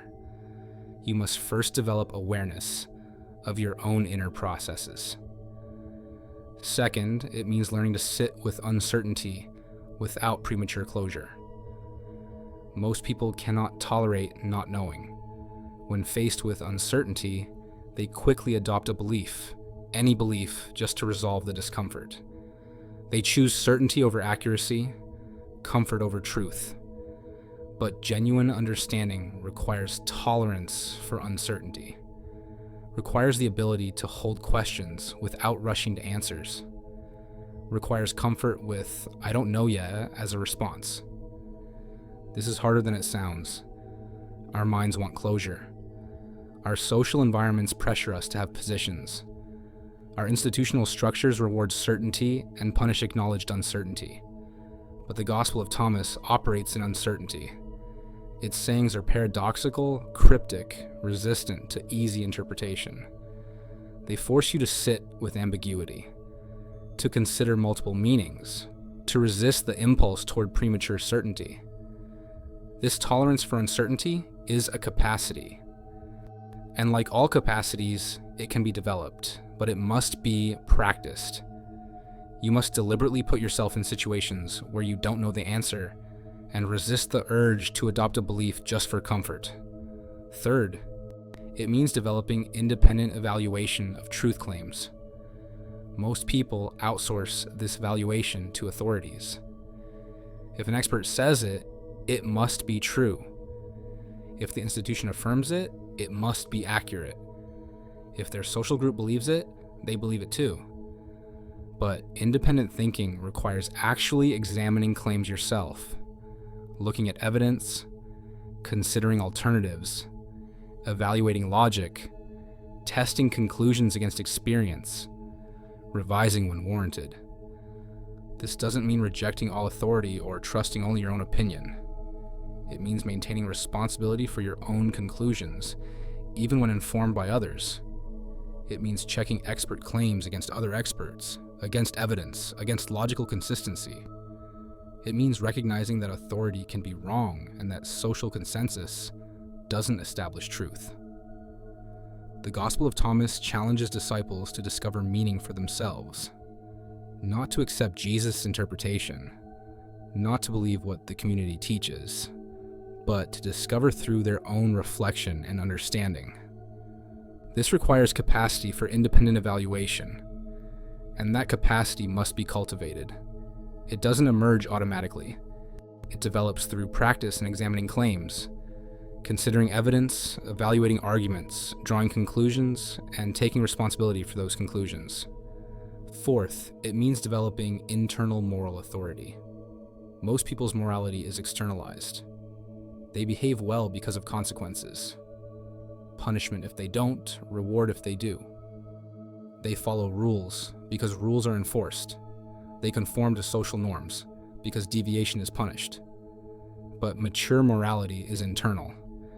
It's based on awareness of consequences, alignment with authentic values, recognition of what creates suffering and what creates flourishing. It's self-regulating because external regulation isn't needed. You've developed internal capacity for ethical behavior. The Gospel of Thomas grounds morality in awareness. Don't lie, and don't do what you hate. This is internal morality. You don't lie because lying creates internal dissonance. You don't do what you hate because you've developed awareness of what serves your authentic nature. Developing this internal morality requires examining your actual values, not just stated values. Requires becoming aware of gaps between what you say you value and what your behavior reveals you value. Requires aligning behavior with authentic values, rather than performing for external approval. This is psychological work. Therapy approaches it from one direction, contemplative practice from another, philosophical inquiry from a third. But the goal is the same. Develop internal moral awareness that guides behavior without external enforcement. Fifth, it means taking responsibility for your own development. Most people wait for someone else to develop them. Wait for the right teacher, the right program, the right opportunity. They treat development as something that happens to them rather than something they actively pursue. But consciousness development is self-directed. No one can develop your awareness for you. No one can understand for you. No one can awaken your consciousness from the outside. Teachers can point the way. Practices can provide tools. Communities can offer support. But the actual work must be done by you. The responsibility is yours. The effort is yours. The development is yours. The Gospel of Thomas is explicit about this. Whoever discovers the interpretation will not taste death. Not. Whoever is taught the correct interpretation. Not. Whoever receives the interpretation from authority. Whoever discovers through their own effort, their own inquiry, their own development. This requires taking responsibility for your own growth, not waiting to be developed by institutions, not depending on authorities to tell you what to understand, but actively engaging in the work of consciousness development as your own responsibility. These 5 elements, awareness of thinking, tolerance for uncertainty, independent evaluation, internal morality, and self-directed development, are what bringing forth what is within you actually requires. These are the practices. These are the capacities. These are what must be cultivated if you take the Gospel of Thomas seriously. And here's what's crucial to understand. None of this is beyond human capacity. We're not talking about supernatural abilities or mystical states accessible only to spiritual elites. We're talking about psychological capacities that all humans possess in latent form and can develop through practice. Some people have developed these capacities more than others, but that's because of practice, not because of innate limitation. Some people have practiced observing their thinking. Some have learned to tolerate uncertainty. Some have developed independent evaluation skills. Some have cultivated internal morality. Some have taken responsibility for their own development. And those who have developed these capacities function differently from those who haven't. They're more psychologically stable, more resistant to manipulation, more capable of complex thinking, more ethically autonomous, more self-directed in their growth. This isn't judgment, this is observation. And the observation suggests that these capacities are valuable, that they can be developed, and that we're not systematically developing them in most people. The Gospel of Thomas points towards systematic development of these capacities, and its suppression meant that systematic approach was never culturally implemented. But we can implement it now. We can structure education around developing these capacities. We can design psychological practices that cultivate them. We can build communities that support them. We can create social conditions that encourage rather than suppress them. This is practical possibility, not utopian fantasy. We have the knowledge, we have the tools, we have examples of what works. What we lack is cultural commitment to actually doing it. And we lack that commitment partly because these capacities threaten existing power structures. People who can observe their own thinking are harder to manipulate through propaganda. People who tolerate uncertainty don't rush to adopt whatever belief reduces their discomfort. People who evaluate claims independently don't simply accept what authorities tell them. People with internal morality don't need external enforcement to behave ethically. People who self-direct their development don't remain dependent on institutions. Every one of these capacities undermines a control mechanism that power structures rely on. And so power structures resist developing these capacities in populations they govern. This is the pattern we've traced throughout these 5 parts. The Gospel of Thomas pointed toward human development that would make institutional control unnecessary. Institutional Christianity suppressed that development in favor of approaches that maintained institutional control.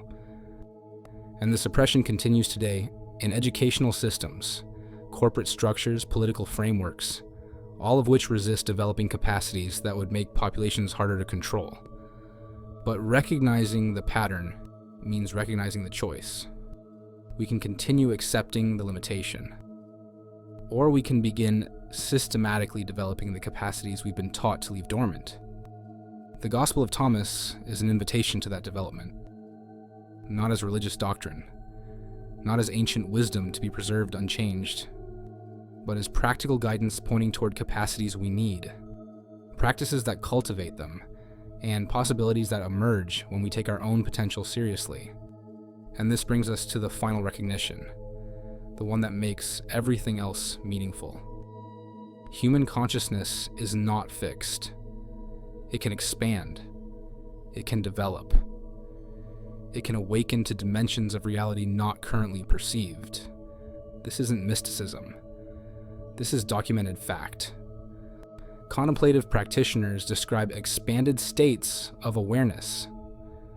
Developmental psychologists map stages of cognitive and moral growth beyond cultural norms. Neuroscientists identify brain changes associated with consciousness practices. We have abundant evidence that consciousness develops, that awareness expands, that humans can grow beyond their current baseline. The question is whether we take this seriously, whether we recognize it as practical possibility relevant to addressing actual challenges, whether we structure our institutions to support consciousness development rather than suppress it.